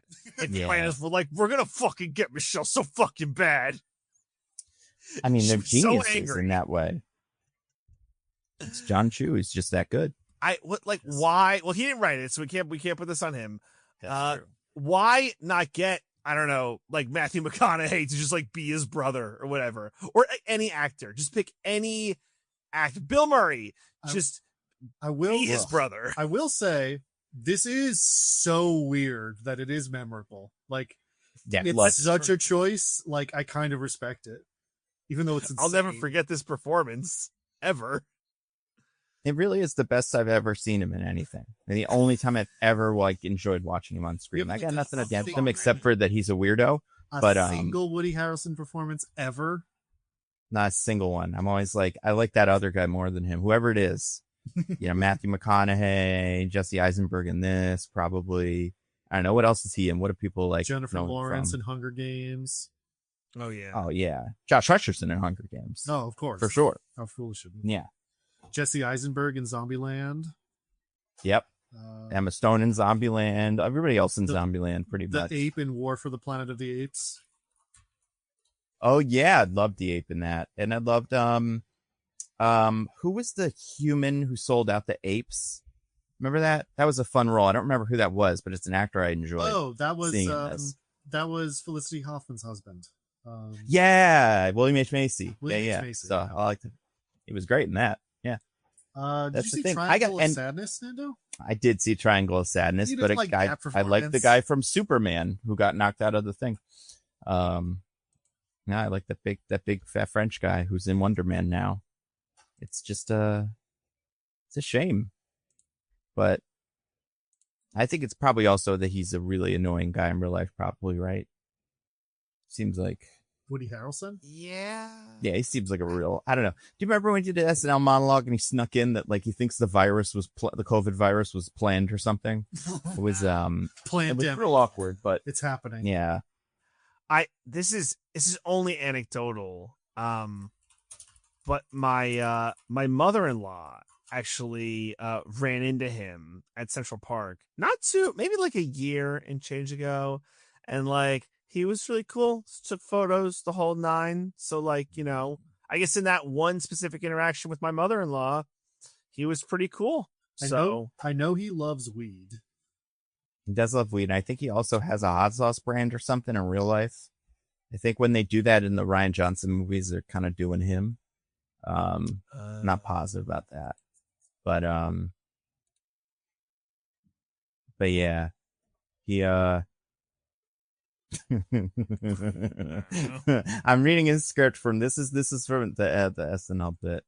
Okay, this is his it's a Rolling Stone article. If you want to finish the thing, I would like to finish the sentence, please. Okay. God damn it, Rolling Stone wants me to pay now. There's so many rules. I know, but it's too many. And this was when he had that Champions movie coming out. Remember that? Oh yeah, that was very ill-conceived. But maybe it was good. Who knows? Maybe they had their heart. I don't know. It's hard to tell. But yeah, I don't know. Woody Harrelson is it's a weirdo. But yeah, this is what he said. The movie goes like this. He's talking about this is the monologue. He's talking about the craziest script he ever read. The biggest drug cartels in the world get together and buy up all the media and all the politicians and force all the people in the world to stay locked in their homes. And people can only come out if they take the cartel's drugs and keep taking them over and over. I threw the script away. I mean, who was going to believe that crazy idea? Being forced to do drugs? I do that voluntarily all day. So he kind of turned it into a fun little bit about himself being a stoner, but yeah, feels weird. It's on the line. I don't like him. But also I don't think he's very good in a lot of stuff. I don't know. I mean, I can't stand him in this usually. He's so boring, but now he's amazing. So if he just committed to this in all his movies, I would love it. Like if he just needs to wear Carnage, he just needs to wear a bad wig every time. Big stupid wig, yeah. Brand new accent that's not his own accent. And then try that. Because yeah. I also love this character because his shit, if there's ever been magic in this movie that was the stupidest magic, but given by the editing, a veneer of plausibility, it's him. Is what he does to hypnotize people is he has a spinning thing that he spins around in front of him that reveals the word sleep, and then they see it and then fall asleep. He does this 2 or 3 times, once with a pizza box, once with an umbrella, and I can't remember the other time, but definitely those 2 times, and it's great. It requires so much setup, it can't be practical. I mean, yeah, and the idea that this works on Woody Harrelson, I think, is insane. That's the part that I really don't buy. Especially because later it doesn't work on Mark Ruffalo. He just looks directly at it and he's like, that doesn't work on me. And it does work on Woody Harrelson? What? Exactly. If anything, it shouldn't work on Woody Harrelson, but should work on Mark Ruffalo because they have the sibling exemption thing. They can't be. Well, I guess you could say that Woody Harrelson's not exactly a mental giant. No, he's not. That's a great point. Mark Ruffalo seems like a mental giant, though. He seems pretty cool. I know people that have met him a lot. It seems apparently pretty chill. Who do you think will win in a fight? Mark Ruffalo, Woody Harrelson? Who has more to lose? I don't know. Woody Harrelson has all his weed. Yeah, that's tough. I don't know. I give it to Mark Ruffalo. He was the Hulk. There's not nothing. That means he must be physically strong. That wasn't all CGI. I think you can internalize some of that stuff. I think you take it on. It's true. He understands rage and self-control and stuff. And I mean, but he's barely an action hero in most stuff. But I mean, again, it's against Woody Harrelson, right? So we're kind of on a curve with that. You know what? Now that I think about it, Mark Ruffalo's character in Mickey 17 or whatever that last one was is a lot like the character that Woody Harrelson is playing. Same kind of weird veneers, same kind of weird manner of speaking. Well, Nando, that character is mimicking a different person, quite self-consciously. Like he is, but he's not, because like I feel like he's supposed to be, or is there someone else he's supposed to be besides like a Donald Trump figure? No, I'm just talking. Or about is Donald it? Trump. See, that's the thing. I think the character reads as Donald Trump based on what he does, but I'm like, a lot of those specifics, I wouldn't say map to Trump, but a couple of them map to this character. So maybe he stole it from him. Ooh. Maybe the next time you see me will be about him stealing it back. Maybe Chase will show up and Now You See Me 3. Now You 3 Me. Now You See 3. That's true. I hope he does. I really do. I also like the idea that there's not just one guy in the bad guy team, that he has guys that have specialties that are separate actors, because it makes the whole thing more interesting. It was nice to have Daniel Radcliffe, Michael Caine, Woody Harrelson scenes. That was fun. Yes. Yeah. Those were great. But yeah, so I loved him. I thought it was great. And yeah, I hope they bring that character back. I guess he's in jail now, but like enough time has passed. So was Morgan Freeman. That's true. There's just no been around. If you have mind control powers, no jail can hold you. Yeah, that's a great point. So yeah, that's all I got. Speaking of spinning, should I spin the wheel? Absolutely. Real good. Here, I'm gonna spin it, and tick tick tick tick tick tick tick tick tick tick tick tick tick. Ooh, and I did know where to look for the little thing that makes the wheel stop and tells me what little slice it's on. So I did know where it was all along, and it actually was on DJ's one from earlier when it seemed like it was. Whoa. Exactly, right. As a double bluff. So what do you got, DJ? This one I call Red Star. So I always love using this as an example, but in the 2000s Charlie's Angels movie, the Angels mushed off a MacGuffin called Red Star. And what Red Star was going to do is it was going to use voice recognition technology to track anyone on the planet with cell phones and like a satellite network. Any government could pinpoint any person on the planet instantly. Using our cell phones to spy on us? They would never. They would never do that. So quaint that is what the Angels have to stop. And that's what I feel like in this movie. It's like this company is going to take all of your privacy data and sell it or keep it or do something with it. And I'm like, this movie is not so far in the past that like, it's, they're like, oh, this might happen. But like, it really does feel like the movie is like spitting my eye, be like, is it the tech world you live in so bad? None of your data is private. Huh? Pooh. And I'm like, I was just frustrated that this was the thing. It is funny that by the time of Furious 7, we just fully gave up and went, the spy satellite that can spy on anyone is the good guy thing. Yeah. Yeah. Right. And it's like this. It's like, I don't know what like would have been better. I did like in the previous movie how like, it's like, oh, we're going after the insurance company guy, and how Mark Ruffalo had like these things like the steel company, and like he had all these things and how it all connected back to like the insurance company bad. You were bad to my dad and you were bad to Katrina victims, right? And I like that. But I feel like this movie, maybe the reason I didn't like it as much as I couldn't get behind like the thing. It's like, okay, they'd steal a chip because Daniel Radcliffe wants it because he wants to remain like mysterious, and the other guy who we saw briefly is just iPhone CEO. Like it just, I don't know. It felt like hollow, and like, is this what the Horsemen are stopping? Right? Like in the new one, it's like a diamond or whatever. And like, that feels like we're getting to brass tacks. Like, yeah, you're going to steal a diamond. So, right. And I think and again, it's all for the trailer. Who knows how this pans out? Because the diamond lady, she's selling weapons to warlords. And it's like, great. This is all perfect. Who's the diamond lady? I can't remember. Is it Rosamund Pike? Oh, okay. I saw her in the cast list. And I was like, is she their person that's way too old to be in this group? I think same way Woody Harrelson doesn't really fit with them, but yeah, she's the villain. So. Oh shit! Yeah, I would not peg her as a villain. She seems very, very kind and nice, like she was in that movie where she fixed Ben Affleck's marriage. I like her a lot. What was I going to say? Oh, I like this spying, or that the spy technology is part of this plot line. I hope that Michael Caine at some point was like, did you guys remember we did this in the Batman I was in? Remember, there's like a little thing that spies with everyone's phone. Yeah, so I could just borrow do you want me to say the same lines?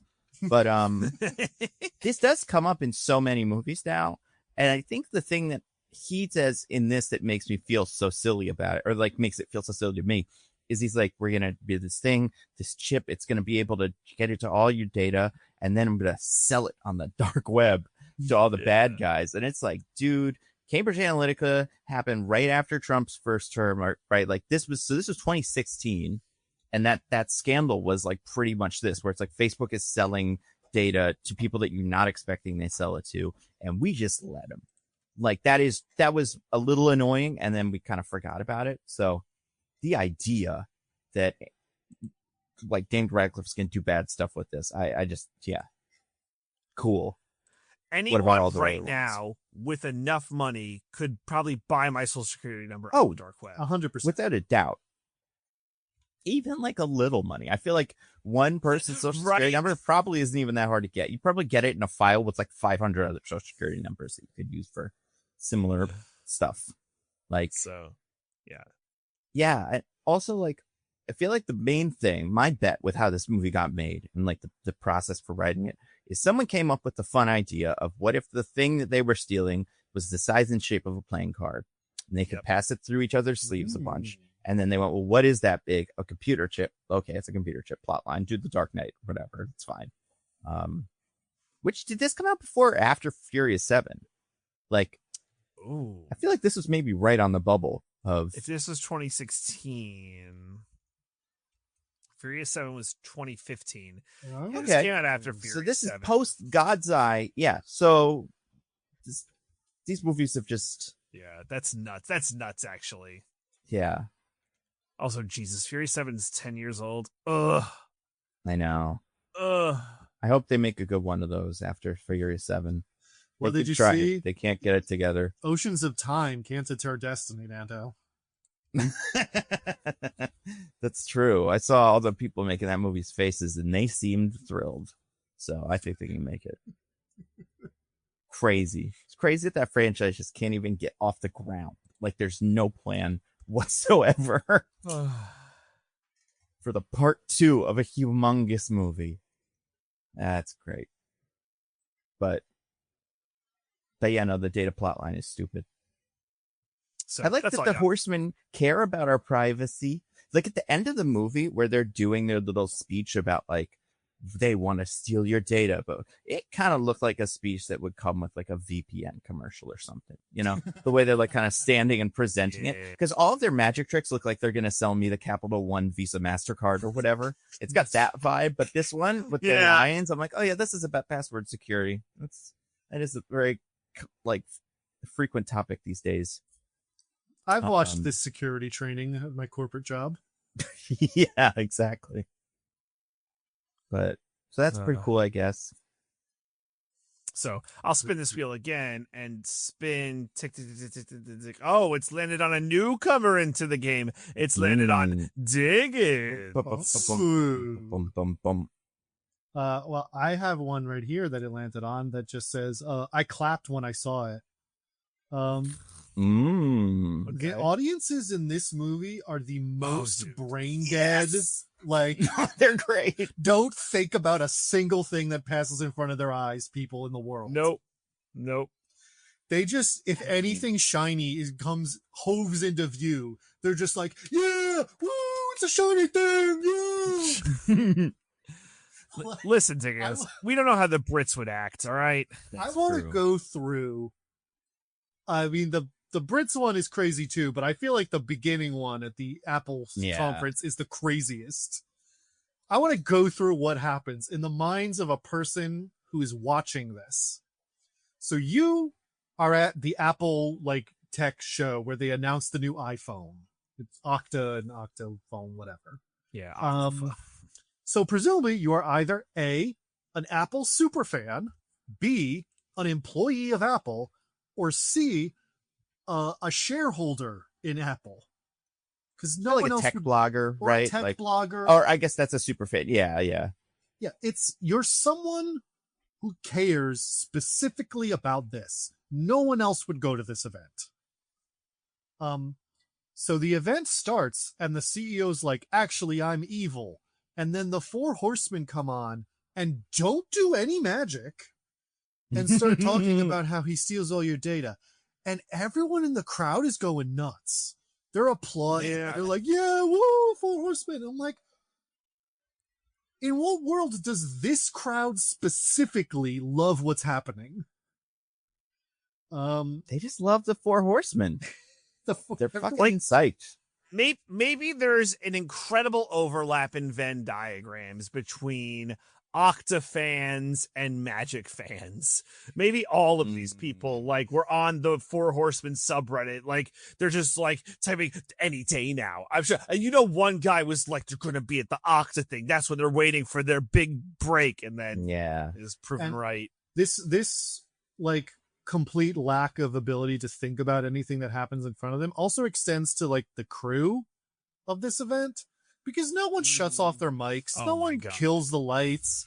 The spotlights and special effects are still going. No one turns off the screens.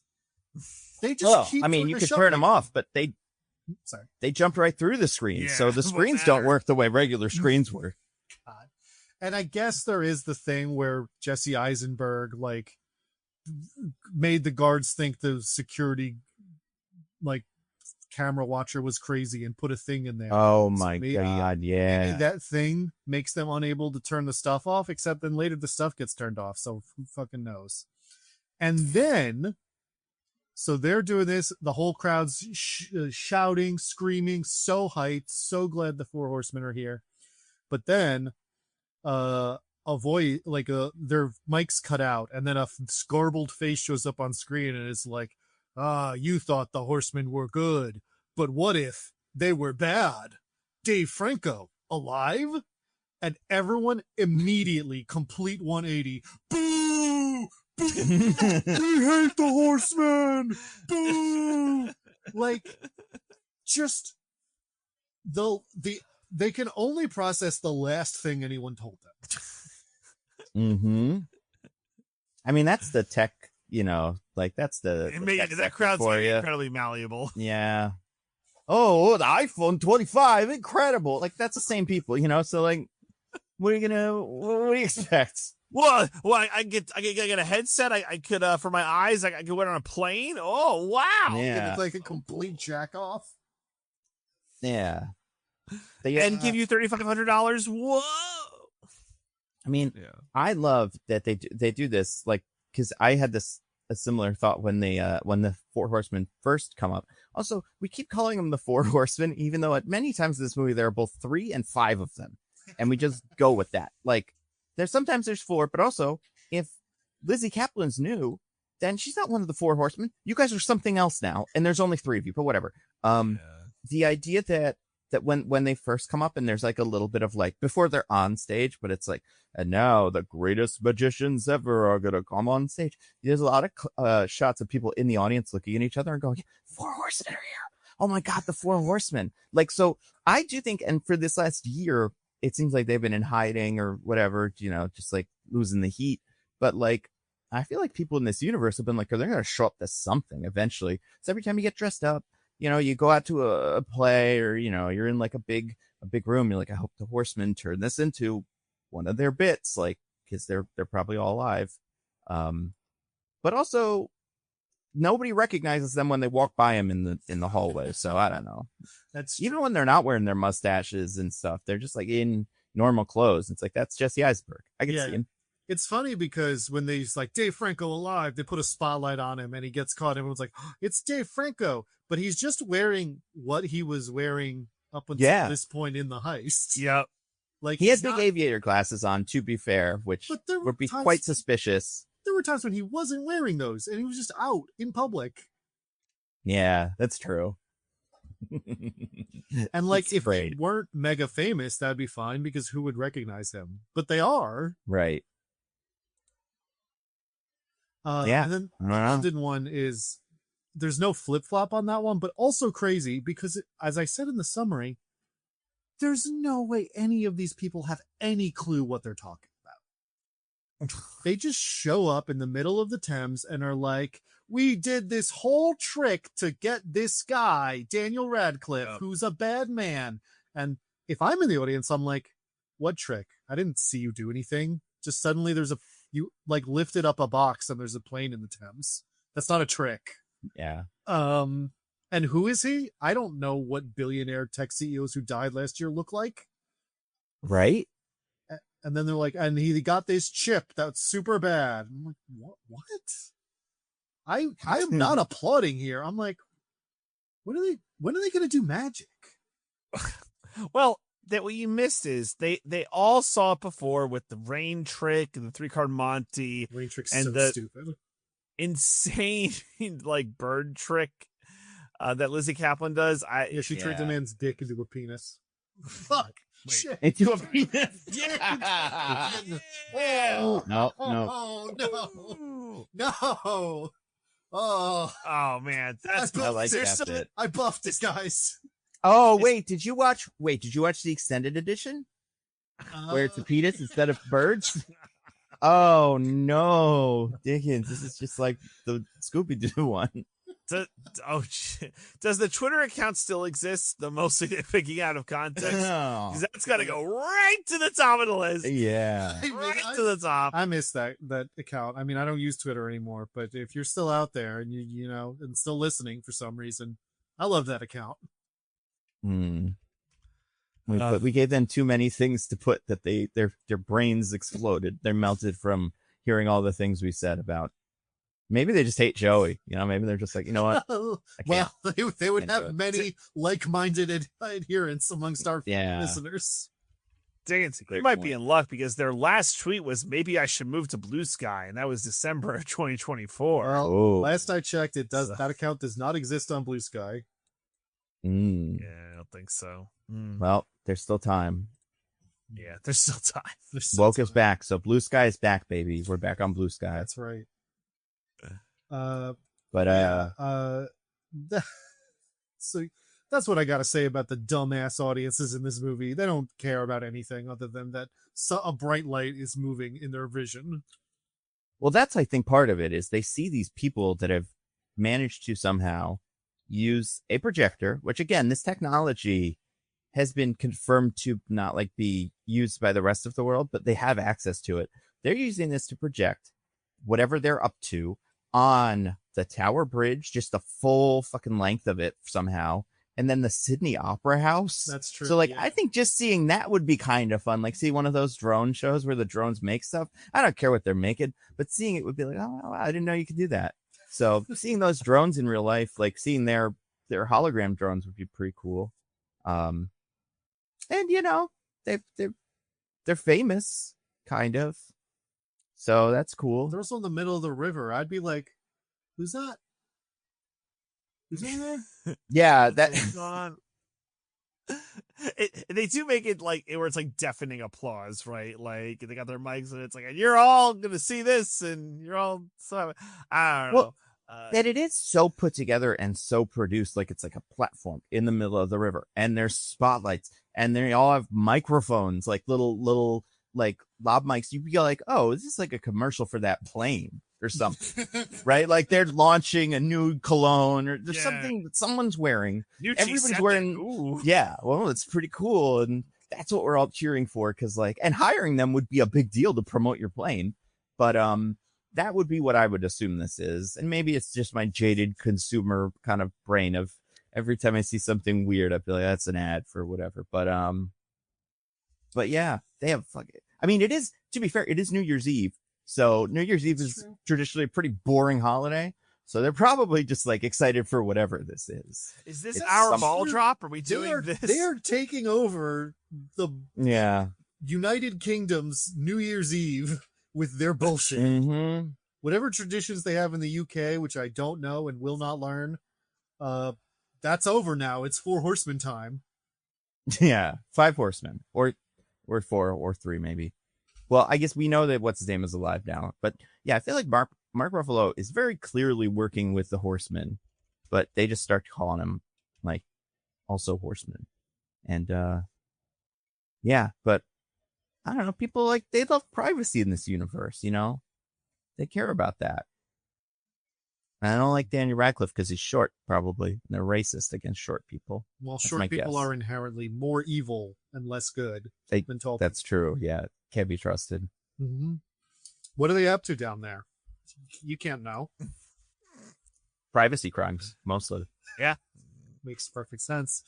But I think it's time to spin the wheel again. So I'm just going to get up here and woo, tick, tick, tick, tick, tick, tick, tick, tick, tick, tick, tick, tick, tick, tick, talk.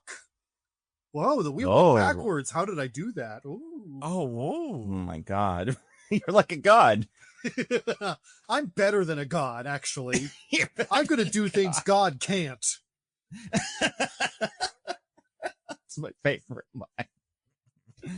Oh, I love that line. Well, so good. I don't know if that's what this wheel slice is, but it is one of yours. I actually don't have that as a wheel slice, which is a real shame. My wheel slice is much more mundane, which is they don't let waiters wear red shoes.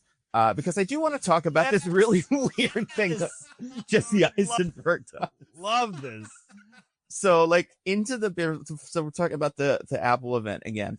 Jesse Eisenberg, the whole team, well, I mean, all four of them at this point, like, are planning on doing this big heist, and none of them are supposed to be there. So, I don't even remember how Woody Harrelson gets in, but the Jesse Eisenberg and showing us. He just shows up. I mean, you know, he just walk in, I guess. If you do hypnotize the guy who takes the tickets. Jesse Eisenberg's disguise appears to be a badge to the event, so I don't know why you bothered with the first part. But yeah, Jesse Eisenberg to get into the event, and like this is something they did practically, so they're very proud of this. Well, some of it, obviously.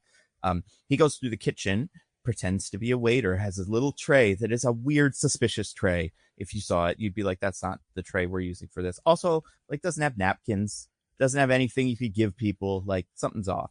And it's got just a couple pieces of sushi. So then he sees somebody, who's like a maitre d' or whatever, who like adjusts it. So you're like, oh, that's real sushi.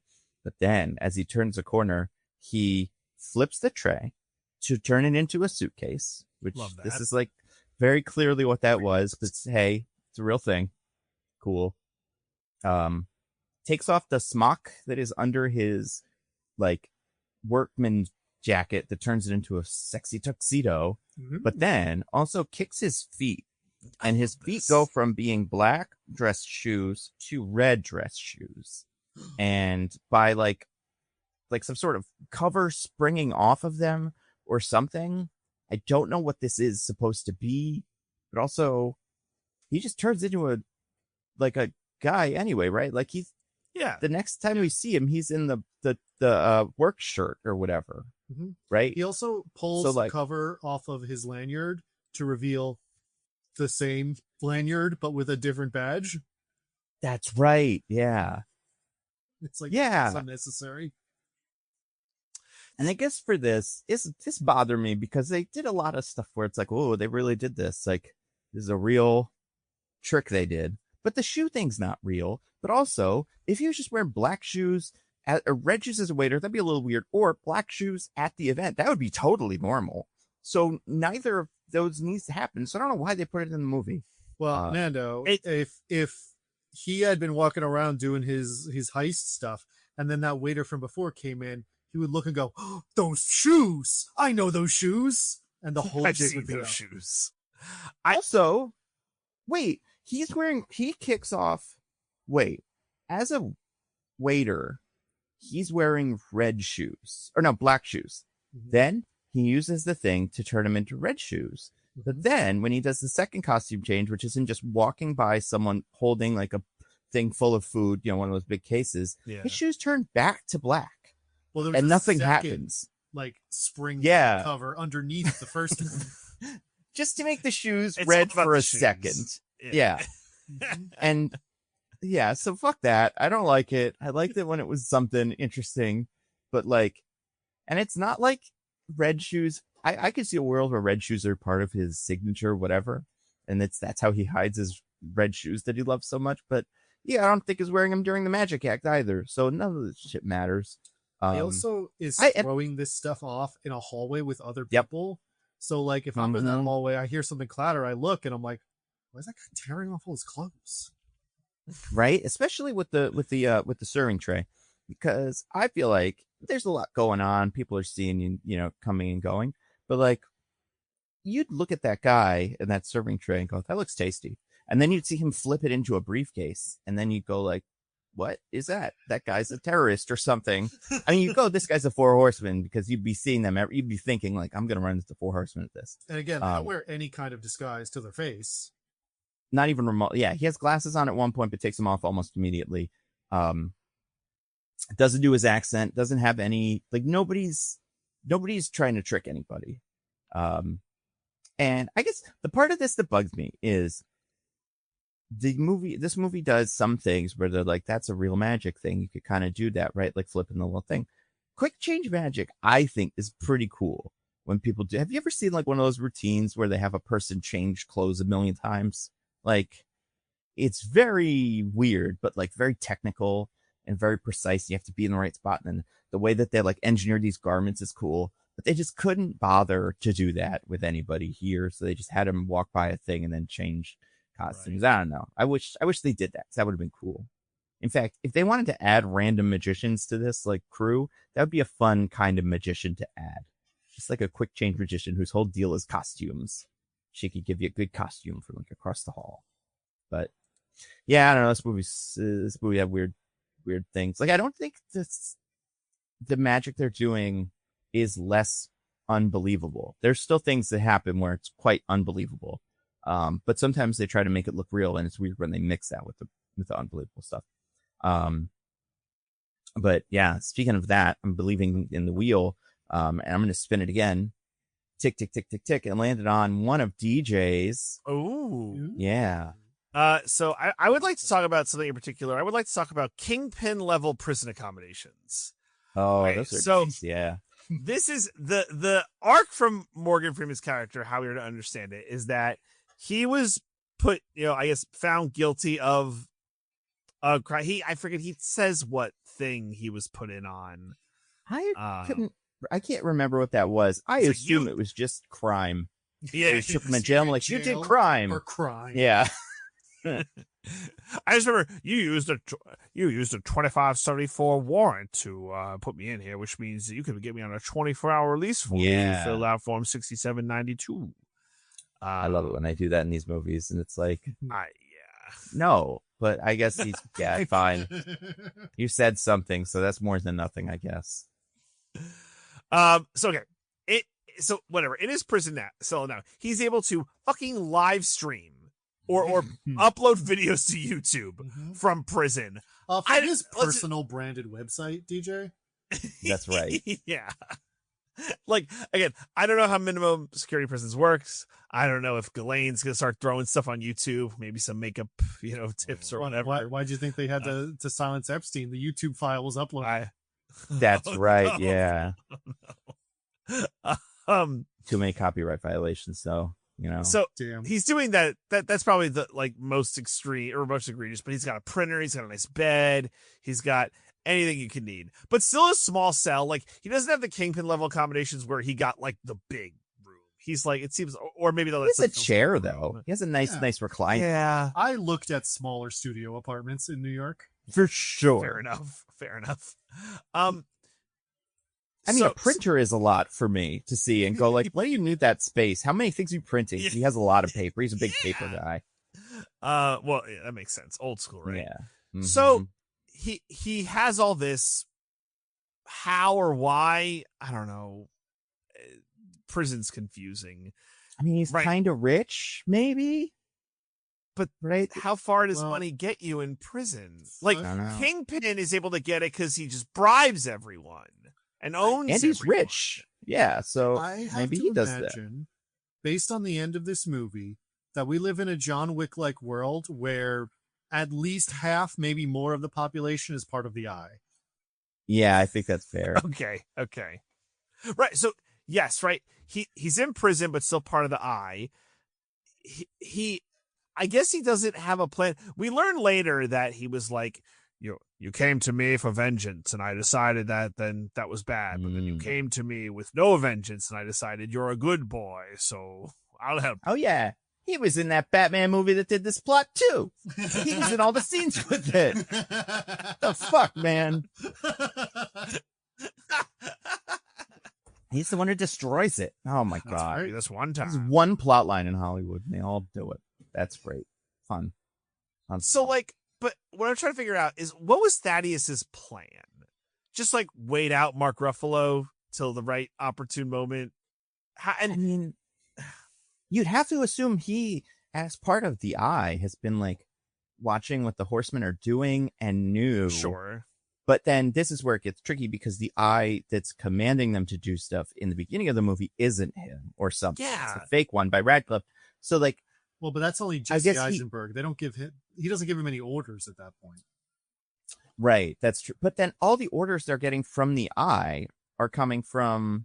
No, but they're coming from. No, Mark Ruffalo is the only one getting stuff from the Eye. He gets real Eye orders. Yeah. And then he tells the others because he's in charge. Yeah. Oh. But then Jesse why? Eisenberg tries to go around him because he's egotistical and wants to be the leader. And that's how he ends up contacting Daniel Radcliffe. Right. That makes sense. Why does he think that that's a real room? Like, what, the sewer chamber where he talks to the disembodied voice? I guess if you walked in there, you'd be like, I guess this is the Eye. But it's not really style. You wonder what the thing that happened before that was, right? If it was like a magic test or it's like found us here and he's like, yeah, it was almost too easy. But then so Thaddeus knows that they're going to do this heist and wants them to do it, but so that they can get caught. Yes. Or doesn't expect them to get caught, but he wants them to get caught by Daniel Radcliffe because he's set up the fake chip thing. And he wants Daniel Radcliffe to get them to put them on the job of the fake chip thing so he can test them that way. And then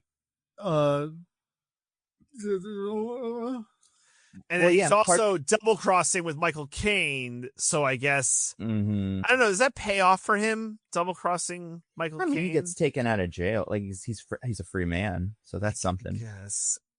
But that seems like that part of the plan could happen pretty much no matter what. Oh, that's right. This is what I was talking about in my review, where they have just way too much baggage from the first movie that they're trying to carry forward. Yeah. And like Thaddeus's plot line is like a big part of it. Like you'd imagine, like you cut a lot of this out.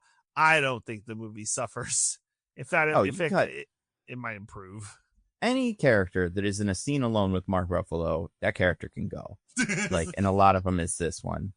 The entire FBI plot should be the FBI can go. Yeah, it is funny because they have to make this like little show of like, oh, the FBI slept with the Four Horsemen, but like it's still the most incompetent FBI. They even bring in a new character because they're done with the lady from Inglourious Bastards, and she's a zero. She's nothing. She gets a little moment at the end where she like lets Mark Ruffalo go. Yeah. Again, Batman, gonna give him the 10 seconds or whatever. That's true. They stole so much this movie's just Batman. Movies. This is the Dark Knight. That's all. Batman with 4 Batmans. They should try that in one of the Batman movies. Yeah, and get them all back. Mark Ruffalo does it where he just disappears after someone turns away. But that's true. Mm-hmm. Yeah, these are all things Batman would do. You can just disappear, like teleport away. And the FBI can't find you. Yep, and get out of handcuffs just instantly.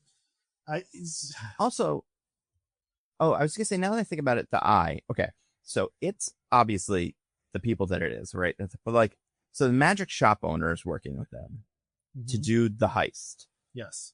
Even before they know they're part of the Eye, when they just think they're part of the pretty good magic shop. Yes. Right. But then the guy that's actually doing the crime that's already there is also part of the Eye and knows them. Right. Or whatever. The guy who kind of looks like the little Hitler looking guy, kind of. The one who is showing in charge of the server room. Yes, that guy. So he knows who they are. I'm sure he's been told. Yeah. So why is he like fucking with them? For fun? For fun, yeah. Okay. Well, but like, what would have happened? Okay, that's a great point, Nando. Let's say they botch getting the card out because the metal detector detects the card. And then it's like, stop them. They have the card. Like, then what? Is he going to be like, guys, you were supposed to do this or whatever? Like, what was his plan if the horseman failed? Morgan Freeman just walks out from behind the corner and is like, oh, God damn it. I can't do Morgan Freeman. Shucks. I don't know what that was. I can't do Morgan Freeman. Is like, God damn it. Well, the whole thing's fucked. Just forget it. Just you guys can go home. I don't even care anymore. It's like you're all out of the you're excommunicado from the eye. Oh shit. Yeah. And you can't do magic no more. You don't get to be part of the secret society, and that's it. So yeah, I don't know. Movie doesn't make a lick of fucking sense. It's it's very confusing. Yeah. And like unnecessarily. So I really hope in this next one, they just like distill it down. It's a heist after a diamond.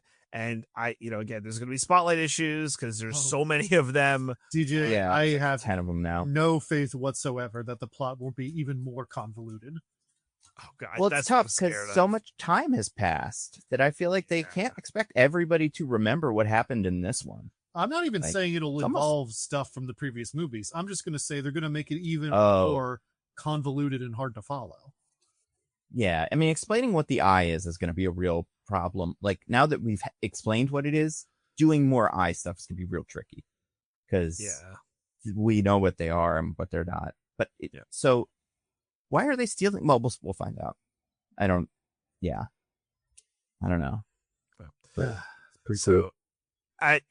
This is a confusing movie, but we will soldier forth as I spin the wheel and tick tick tick tick tick tick tick tick tick tick tick tick ting tick.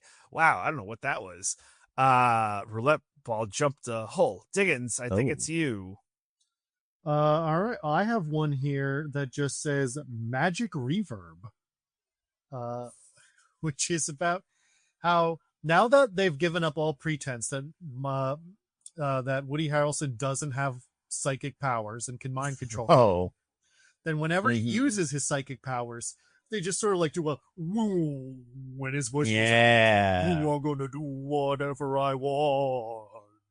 Mm-hmm. And it's so silly. It's incredibly silly, and I love it. Yeah, it's pretty bizarre. And also, I feel like he's a much smaller part of this movie than the other movie. Like, there's too many physical magic stuff that he's not really part of. Like, because he's not good at it, I guess. That's kind of the explanation with this character. But, yeah, you would expect there'd be more hypnotizing people. But I also think he just breaks the whole thing. Like, the fact that he can have hypnotized any guy earlier in the thing to have done what they wanted actually means, like, they're never going to be in any trouble. They have to shoot him in the beginning of the next movie or something so that we can move on. Yeah. Like, last movie, like DJ said, he would do some, like, mentalist stuff where he would kind of, like, say things and people's secrets or whatever. And, like, it wasn't all just this hypnotism. But no, everything he does is, like, turn around and do a spooky, like, boo! To someone's face, and then like puts his arm around their neck and it's like, now you're gonna do whatever I say because I'm hypnotizing you with my magic powers. I'm psychic. That's the only way this makes sense. And then there's sorry, you go. I was just to say there's the bit where he's talking about this with the brother when they're doing this is what my plan was all along bit, and you're like, but we are gonna see how he suggested to his brother to go find them at the specific place that the brother ended up finding them at. Like how that thing that we saw him do was actually him hypnotizing his brother. And then it's like, no, there's Dave Franco did it after he was done. He just hypnotized him and told him what to do. But like, so yeah, you could have the suggestion mentalism stuff have been a way bigger part of this. But they just don't do it. Yeah. Yeah. And it's, like you said, it just completely breaks this movie in a way that I think even the first one didn't. Because, again, it's truly just psychic powers now. He gets that tech CEO by just put his arm around his neck and whisper things to him. to stand emotionless in a dark closet and then say whatever Woody Harrelson says mindlessly, repeated with no awareness of the outside world or anything happening. Yeah. And also, like, we've already talked about, like, that the security is weird and, like, that the event planning is weird. But, like, there's got to be somebody in charge of the presentation, right? Like, who, when the CEO goes on screen in a room with, like, a little camera and stuff, you'd be like, oh my God, he's going to do something really bad. Like, this is not what we agreed to do. And, like, this is something he set up, like, within a second of, like, you know, what he's doing. So, like, yeah, I don't know. That part's stupid. But I did like it.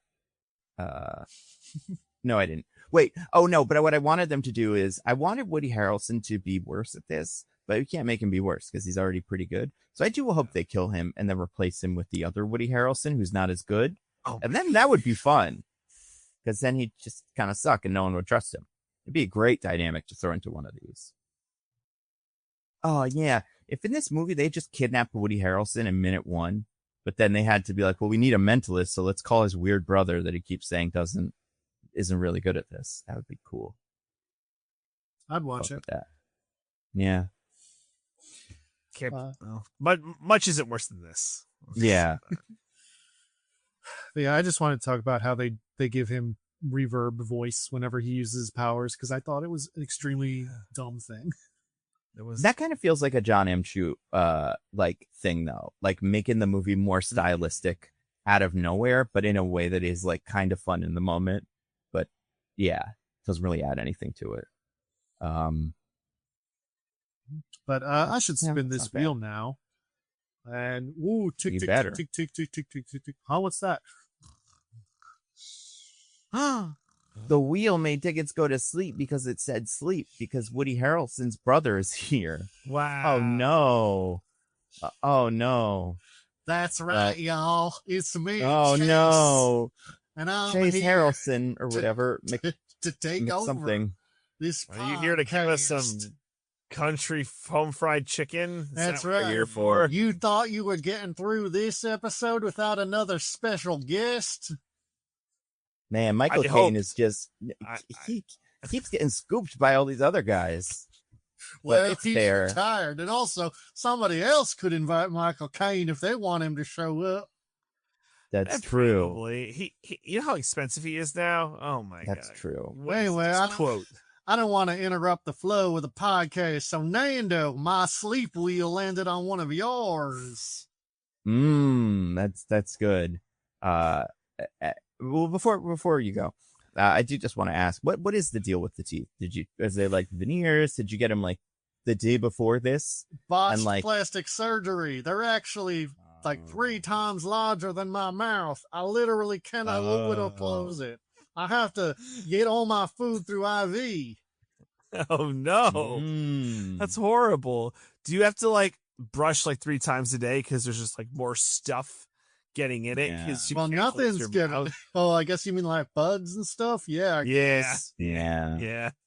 You're just like getting hit with just so much like gunk. What happens when maybe it doesn't happen because of your general whole vibe, but when you get a lady or a man over or whatever, do they just kiss the teeth? Like, how does I tell them to pick a lip and go for it. Just pull one. Yeah, just go to town on one lip. That's fair. Do they get tired? Do your lips atrophy because you're not even really using them because there's just so much? Well, I can still move my lips. I just can't close my mouth. So I do my lip exercises every day. That's fair. Wow. That's Have you thought, cool. Man, I don't even know what you would do. What could you do? Are there remedies like? Actually, I could easily fix it, but I decided I kind of like it. Yeah, you look like Garfield when he sees food. You know, he gets that big giant grin. Exactly. Great. It's like I'm always smiling now. Yeah. And you got a lot to smile about because well, I don't know. We don't know if you're in this next movie, but you had a humongous part in this movie that unanimously the hosts of this podcast agreed was incredible. Did you have a favorite scene to shoot with everybody in the, like, was anybody on set a real prankster? Oh yeah, I mean, you'd be surprised. Actually, Woody Harrelson and I got into a big prank war. Ooh. A lot of people think he played both of us, but actually, I'm a separate actor. Yeah, I would have to assume. All right. Because you were both on screen at the same time. Yeah, you can't fake that. Yeah, you need to have the guys for it. So Woody Harrelson and I would do pranks on each other, where we would call up our loved ones on FaceTime and tell them that, you know, we hated them, or that, you know, their mother had died, or other horrible news. They'd be like, oh no. And they'd start crying, and then I'd just crack up like, ha, just kidding, Woody Harrelson's niece, your mom's fine. But wait a second. But if it's on FaceTime, wouldn't they be able to see you and go, you don't look anything like Woody? I mean, you look a little bit like Woody Harrelson, but the teeth are wrong. I do. Oh, okay. Only the upper part. You know, that's like, smart. You know how like old people can't really figure out That's FaceTime? I'm just like, how do I work this dang thing? And they can only ever see me from the nose up. Because you are much older than everybody else on the cast, and you have to remind us. I mean, not everybody. There's some quite old people on this cast, but you're in a different generation than almost everyone in this movie. Reasonably certain I'm not older than Michael Caine. No, yeah, not yet. Well, you're catching up. Maybe soon. Am I? Want more plastic surgery? Yeah, you know, you're getting there. Yeah, I mean, with the veneers and everything, it's hard to tell. I'm actually 26. Oh, wow. Gosh. Well, you got a nice long career ahead of you then. You know, well, plastic surgery is getting really good. So you can probably fix it if you want to. Only if you want to. Just imagine maybe you'll get tired of it eventually. I could never get rid of it. Yeah. Do you miss eating? Do you miss like chewing stuff? I do sometimes miss tasting food instead of taking it through an IV fluid, but it's worth it to have my big, stupid teeth. Big teeth. Yeah, that's fair. Always be smiling. Everybody's always excited to see you because, like, oh my God. Yeah, I'll walk down the street and everyone's like, what a kind gentleman, smiling at everybody. And every time you get on a subway train, everybody leaves the train and you get the whole train to yourself because you're smiling so happy. You make them all really happy and they want to leave. That's right. That's exactly what happens. Yeah. So I could see the value in that. Well, do you have any projects, anything you're working on? 28-year-old guy who kind of looks like Woody Harrelson. What did you say your name was? Chase something?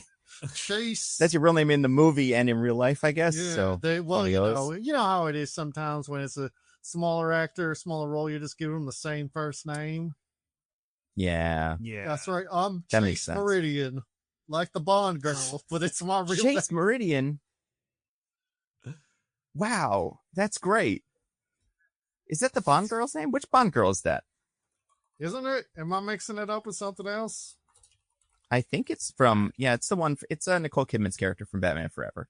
I was pretty sure about this when you said it, but I wasn't positive. Part of me was like, oh, did they name her after a Bond girl? No, but anyway, I'm yes, sorry. Chase. Man, I just happen to have the same name as that character in that movie. Right. Well, you're like Chase Infinity, except your mom named you after Nicole Kidman's character from Batman Forever and Nicole Kidman's character from Batman Forever. So both first and last name. That's correct. Got that. So yeah, do you have anything you're working on in the near future? We know you might not be in the next Now You See Me, which is kind of a bummer. Well, I'm strictly mum's the word on that, but I am looking forward to. I got a big new project with Judd Apatow. Oh. I don't want to give too much away, but a man-child might have to grow up. Oh, wow. But you're only 28. Well, I guess you can be a man-child at any age. And you seem like you're, 60. So maybe that's part of it. You have the spirit of a young man. Yeah. That's quite valuable in Hollywood these days because everybody has younger faces. You have an older face. So you could get all the roles that they've given up. Exactly. And that's great. Well, thank you for coming on the podcast, Chase. Yeah, it's your pleasure. From the movie Now You See Me Too, and maybe some Judd Apatow movie in the future, untitled Judd Apatow project. I signed a strict NDA about it, so I can't say much more.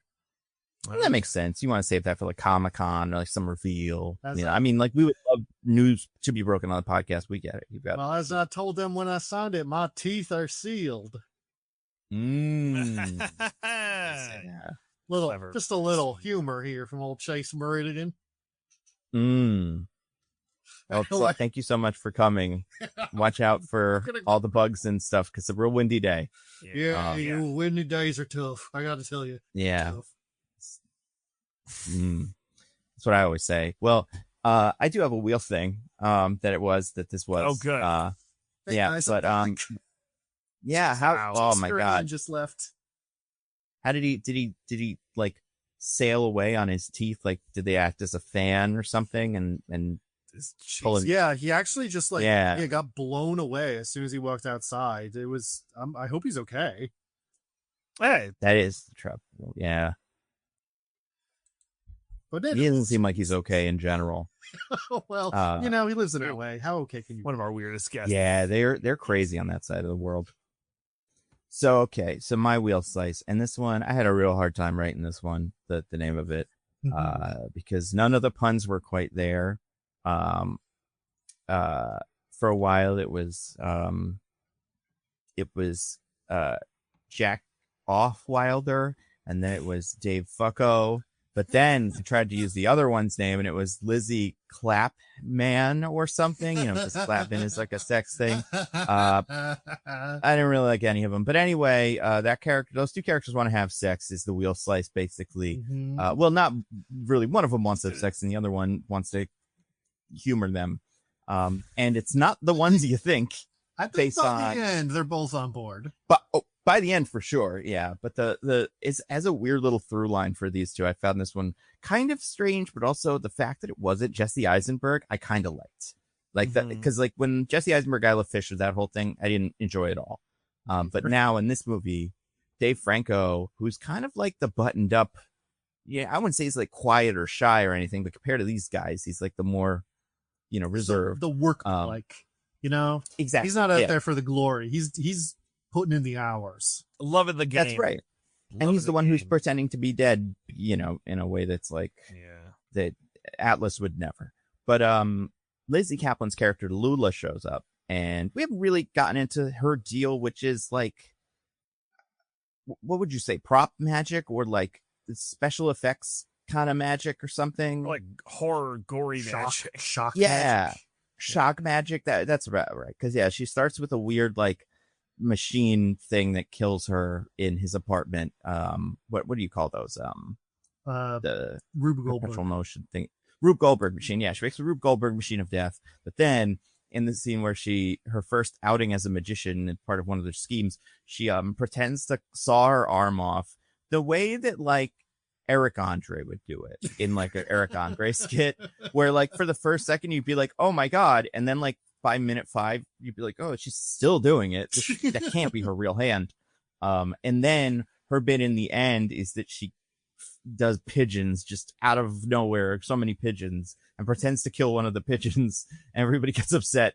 But anyway, so she's got a like different vibe than anybody has had so far, which is like she's crazy, and there's a couple of points where she's like, hey, Jack Wilder's pretty sexy. Do you want to have sex?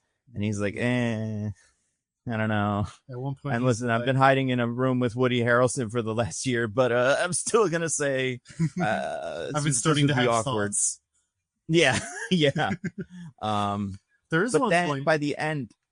in the magic shop where she's like, what about having sex with me? And he's like, I don't know. Every time I'm with a woman, I end up abusing her trust and stealing from her. Like, that's a thing outside of his control that he couldn't just not. Mm-hmm. Yeah. See, abusing her trust, I get. I've got the magician lying this in me, sure. But stealing from her is like, you don't need to do that. You have lots of money, I assume, now, or whatever. But Lizzie Kaplan's like, steal whatever. I already stole all of your stuff because I'm cool. And he's like, damn, maybe I do want to have sex with her. That's true. He did do that. I love that interaction too. When because one of the things she steals his wallet, something I can't remember, something peanuts from his pocket or something, and his belt, and she hands the belt back to him, and then they both get up off the floor, and Jesse Eisenberg is like, "Hey, put your belt on," And he's like, no, it's a, and he kind of starts to explain like she did it as a thing. He's like, I don't care, whatever. And it's a very good like little facial reaction from Jesse Eisenberg, who is like, I think in general a good actor. But yeah, he's really good. I like that. Hold on, I'm going to share it because we're all going to enjoy this together. All right, and then he's really good at playing guys who are like really annoying or off-putting, which worked great in The Social Network and in other stuff he's done. But then they were like, he's a leading man, and tried to make him like anchor movies, and it's like, that doesn't work. Yeah, you can't do that. Yeah. Right, so let's all enjoy Jesse Eisenberg's expression here at the end of this. So Jack's on the floor. They talk about some bullshit. Who cares? Talk about plans. And then he says,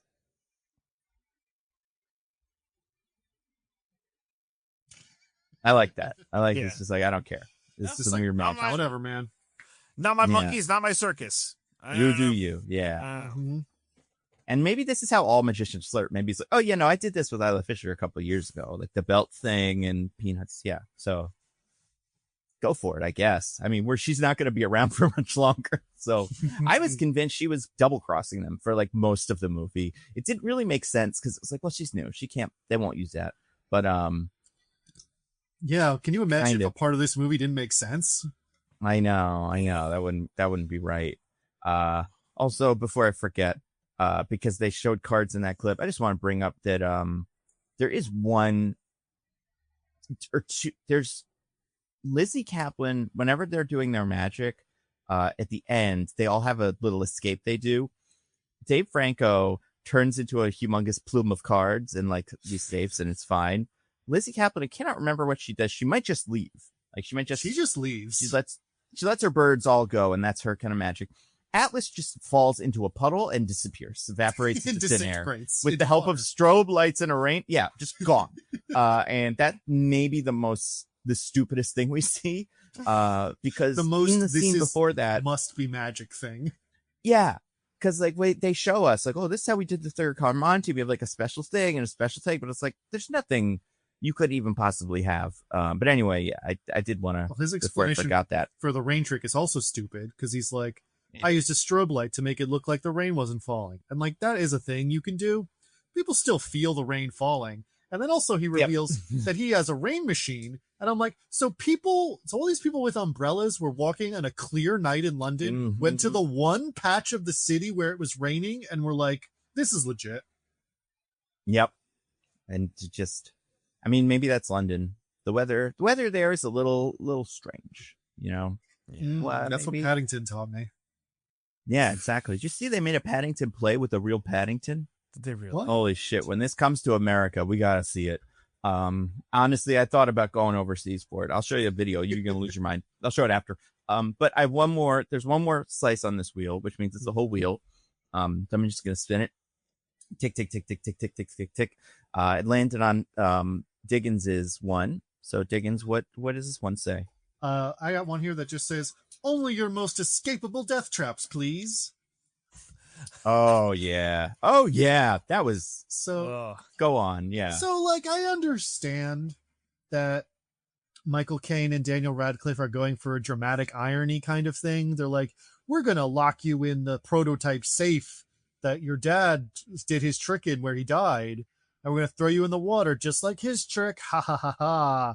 You're going to kill you that way. We're evil. And I'm like, you're going to put him in the safe explicitly designed for a person to escape out of while underwater and throw him in some water. Mm-hmm. That's your plan? Mm-hmm. Yeah. And not the one that didn't work, the prototype for that one that I assume we have tested and did work. Yeah. And, so you're going to like tie him up or something, right? Just to be safe, make sure. No, you're not. No. Hey. Yeah. They're just going to dump it in and then wait a little time. Listen, yeah, they don't even stick around. They're not even like, let's wait for like 10 minutes. He'll definitely be dead by then, and then we can move. Danes, dunk on them all you want. They almost got away with it because Mark Ruffalo barely escapes. Yeah. He spends a lot of time. As soon as he saw the safe, he's like, shit, all right, how am I getting out of this, right? Like, you know, he spends a lot of time bullshitting and not trying to escape from the safe. Well, he doesn't barely try to escape. It's only at like the last minute where he actually starts trying to do, for a while, he's just banging on it as if someone's going to come open it from the other side. Like, it's underwater, dude. Yeah, but, you know the deal. Yeah. And I mean, that one's pretty crazy. I thought you were going to say, I mean, it's not the most escapable trap, but throwing him out of the airplane, I think, is an insane thing to do in an airplane that you expect is an airplane and not stationary and fans. Especially open up the door of the airplane, just toss guys out of it like it's a fucking moving car. Especially because they have just taken off from London. Yeah. Like, those guys would be landing in the English countryside. Like, someone is going to notice that. Can you imagine? Can you imagine? Just like, it's like nighttime, but you're like a drunk, be like, honey, what was that? Yeah. Outside, like, what the fuck? No, you literally, you'd say that for a second, and then you'd look around and go, oh, it's the Four Horsemen. Hey, the Four Horsemen are back to trick. They said they would do a big trick at midnight. They're dying on my lawn. Oh, there goes another one kind of further down the road because of how fast the plane is going. Let's go chase them. You just stand over their corpse like, I can't wait to see what the trick is. Oh boy, it's going to be so cool when it happens. Jack Wilder's coming back from the dead a second time, I would have to assume, considering he did this before. All right.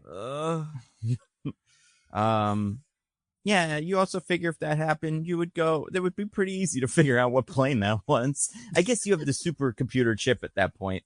So wait, does the chip exist? So I don't know. I don't either. Because, like, okay, so I would think, so Daniel Radcliffe puts it in a machine as like, it's the real chip.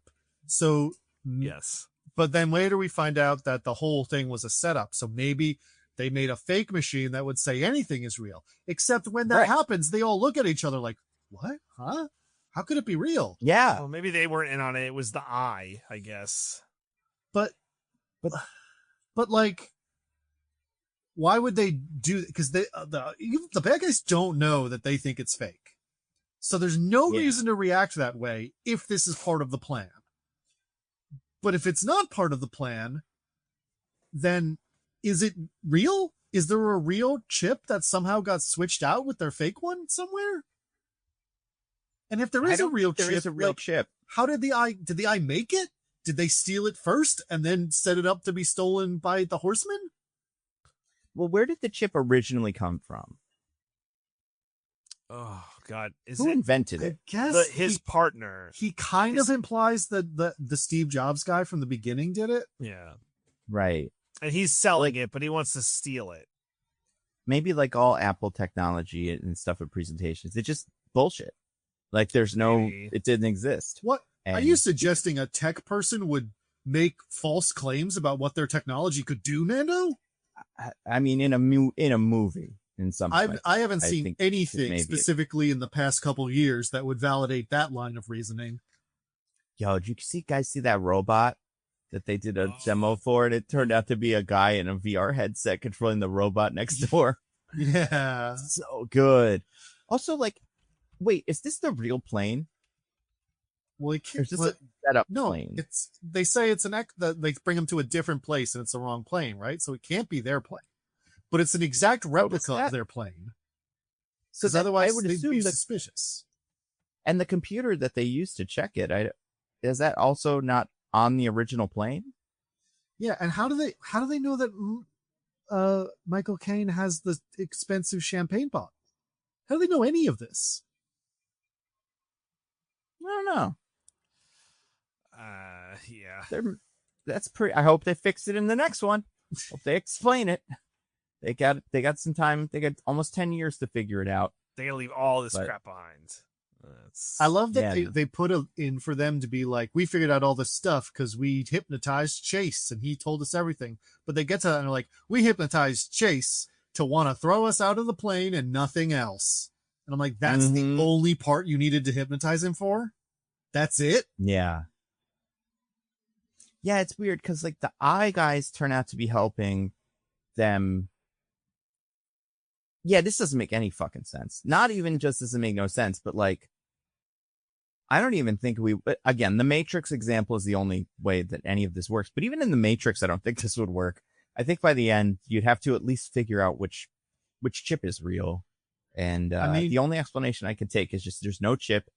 You could have put a dollar bill in that machine and it would have said this is the chip because no such chip exists. Could be. I do think that the audiences would be explained by the Merovingians' explanation from last week because they're all so horny they can't think about anything. Yeah, that's pretty. It's true, and Lulu, she's real horny for them, so she's like perfect for this. I believe it's Lula. Or Lula, right? Yeah. And yeah, so that's a movie. Holy Questions. It's Josh Hutcherson not in it, so no. He would be great in it, but yeah. What did we say for last week? If Nando could defeat it, or if Nando could? Well, it's the same thing. I think more or less is that if I was in on it, I would have been in on it the whole time. And then I could defeat it. And if I wasn't in on it, then I can't have been in on it. So even though I thought I defeated it, I didn't, unless the new thing we'd have to add is I could wait until the next movie. And even if I lost the previous movie, maybe that's what I wanted all along. So yeah, you were actually in on it the whole time. Yeah. Because it's hard. It's like, could you heist it? But it's like in this one, the heist seems like fake almost because, right? It seems fake because it is, DJ. Yeah. You know what? You know what I do a lot better than these guys is distractions. Every time they do a distraction, it's horrible. Like the arm cutting thing, but also like Woody Harrelson's fake sneeze. It's like, that's not a sneeze. It's not like, do something else. Start throwing up or something. Like you've got to come up with a better distraction than he sneezes a lot. For this, like, but you know what's a way more normal thing to suddenly start doing a lot of, especially if you might be sick or something? Coughing. Yeah. Yeah, that's true. Also, if the chip has to be protected from all the germs, I don't think we could just let it fly through our bodies, right? Like, why did they care about the cleanliness of the room if not to protect the chip that just goes in everybody's pockets by the end of the movie? And because they're doing card tricks with it, they're bending like really severely. This movie's awesome. And then the other one, is it woke? Is it woke? Now, security, privacy. I have an argument for it being woke. Mm-hmm. Yes. Lizzie Kaplan's character has a couple lines where she's like, let me guess, I have to be the bimbo because I'm the drunk. And when Mark Ruffalo's like, you know how to ride a motorcycle? She's like, you ask anyone else that? Yeah. And he's like, good point. Yeah, and I like that because then Mark Ruffalo's like, yeah, that's fair. Like, yeah, you got me. I got to work on myself. Did you guys all do motorcycles last time? No, we don't really do motorcycles. Yeah, we're not motorcycle people. Is that enough to make it woke? I guess. I mean, iPhone company is bad. Is sexually aggressive. I was gonna say we got the female gaze here or something to Dave Franco. That's not nothing. I do think the fact that there's only like one woman in the entire movie maybe doesn't make it feel super. Oh no, there's two because you have the lady from the FBI I was gonna say the one from the shop as well, but yeah, FBI boss as well. That's right. But all the other women that aren't Lizzie Kaplan are women of color. Even worse. That's true. That's and Daniel Radcliffe is bad. Billionaire's bad. I wouldn't say he's going for like an Elon Musk type, but I think if they made this movie today, that's what he would be. Been, yeah. Breaking SEC laws is bad. Conservatives hate that. Yeah. All right, we can call this woke. I'm willing to give it a woke stamp. I definitely feel like it feels woker than the last one. Yeah. It's hard to place exactly why. Yeah. So maybe the next one will be even woker. I think because the whole, like, we're trying to take down bad rich people feels less like lip service in this one. Yeah. Yeah, it's fair. And Morgan Freeman gets out of jail, so that's nice. You know, he turns out to have been a hero all along because in a world where he's the only black person in the movie, and at the end of the first one, they're like, haha, we got you in jail for being mean to us. That's like, all right, guys. But now it's like, no, they did justice, so it's better. Mm-hmm. Yeah. So yeah, we'll see right. next week. It's woke. We'll see. Well, woke. maybe not next week. No, or in the future, yes. But next week, Predator. That's right. Predator Badlands, except good lands, because the movie's apparently not bad. Maybe. Oh, that's good. We'll see. Yeah, for good things. Speaking of heard good things, do you guys have anything to plug? You want to get to our classic segment? And by that, I mean rec. Yes. I would love that. All right, DJ, what do you have to recommend to the fine people? I got another Vidya game to recommend. This one is a sequel to a game that I quite enjoyed the first one of. It's called The Outer Worlds 2 by Obsidian. Who is that? Who made the only good Fallout game and other stuff. The only good 3D Fallout game. Thank you. Good point. I'm loving it. They just made the first one again, which, hey man, if it ain't broke, don't fix it. That first one it's good. I liked it a lot. Yeah. It's a fairly standard fare space RPG. Right. Tonally, it's definitely on the lighter side, more comedic side. In terms of the setting, it's like, okay, there's different factions. There's like 3 main factions. There is space corporatists who have merged into a big monopoly. Space fascists. So unrealistic. Yeah, right? I don't buy it. Space fascists and space Christians. Those are those are our options. Oh boy, those aren't all one big thing. Space corporal fascist Christians. That yeah, they're like actually. How that would I work. would think they'd all be working together. Yeah. That's the twist at the end of the game. Yeah, if you can believe it, the capitalists hate the fascists. Anyway, it's impossible. Why? What do they disagree on? Yeah, I think they're bumping into each other too much in the control room or something. Especially if I remember too socialist. I don't know. What the corporatists were getting up to in the first game. I don't see what part of the fascist agenda they'd have a problem with. Well, whatever. Anyway, maybe different flag colors or something to drape over the space White House, and it's like, we want the blue ones, we want the green ones. That's tough. And the gameplay is, basic, pick your stats and, do you want to be big, punchy or sneaky or talky or whatever. One thing this game has that they brought in from the first game that I quite like is the flaw system, where if you do something like enough, you might get the option to take a flaw, which has a drawback, but also a benefit to it. So, like one example is like if you crouch a lot, you might get the bad knees flaw where you could crouch 50% faster, but when you crouch, your knees make a little cracking sound that can alert nearby enemies. So little like in real life like that. Yeah, I did get like dunked on by the game. So if you pre-order the game, when you start the game after the prologue, they offer you the consumerism flaw where it's like, you love to buy stuff, don't you? You love to buy stuff. And if you read the thing, it's like, oh my God, they're talking about the fucking pre-order. So they got me. That's actually really fun that they put that in there. But yeah, like I really like it. Like I get it, Diggins, like the first one being like, I would say the first one was quite good or even great. I mean, listen, I deliberately didn't say that first one's all right. I said it's good.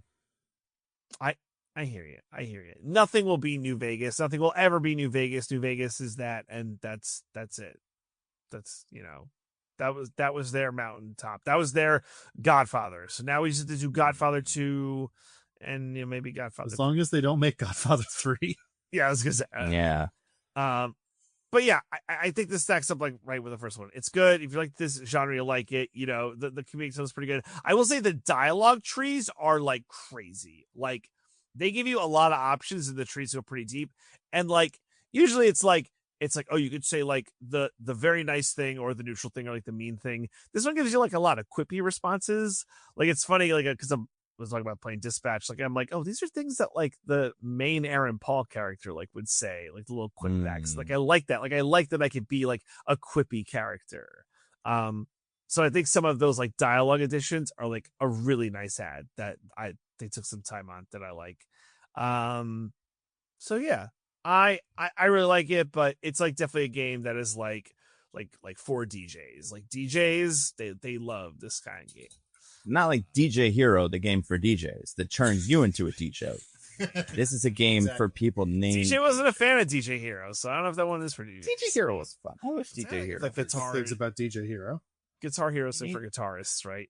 That's true. So anyway, Diggins, what do you have to rec to the fine folks? I got a couple things I'll just move through really quickly in the order I experienced them. First of all, on Halloween, I went to go see a spooky movie. Specifically, I went to see Guillermo del Toro's Frankenstein, which is not the full name of that movie like Guillermo del Toro's Pinocchio, but it's the way you know what I'm talking about. Oh, okay. Yeah. It's just Frankenstein officially. So yeah, it was in theaters for like 2 weeks. Sadly, it's gone by the time you're listening to this. I'm sorry. But it's on Netflix now, so you could watch it in a worse environment. So I wanted to get out to see it. So a couple of friends of mine and I went out on Halloween. Because we thought that would be fun. And it's a really good movie. I enjoyed it a lot. It's much more faithful to the original book than like most adaptations of Frankenstein. Oscar Isaac plays Victor Frankenstein. Jacob Elordi is the creature. And I just think it has like a really good dynamic, like with Oscar Isaac's character. He's doing a great performance, and just sort of it makes the contrast between the two very obvious without getting like overly didactic about it, which I like.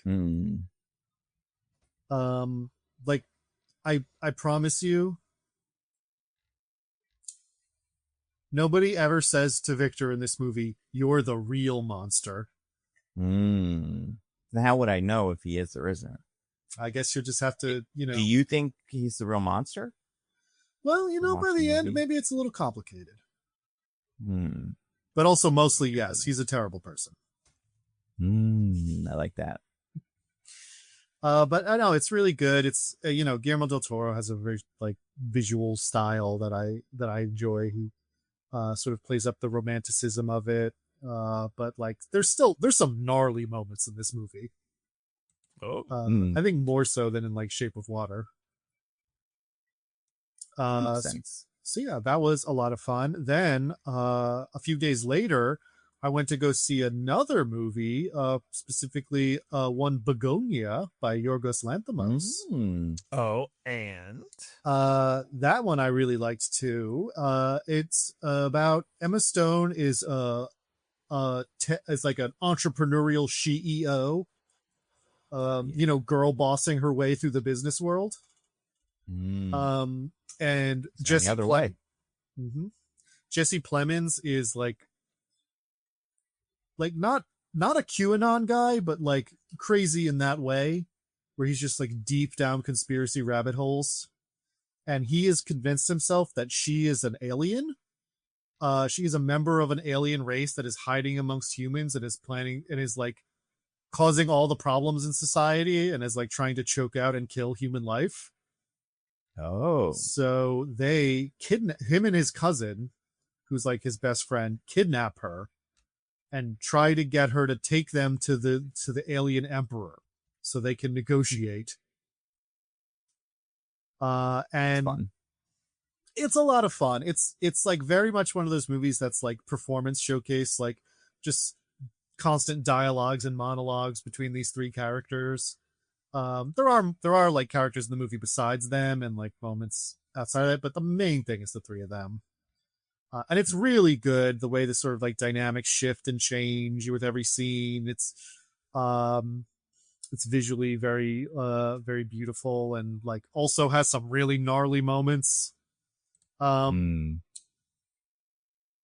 yeah, I liked it. I'm not 100% how I feel about the ending.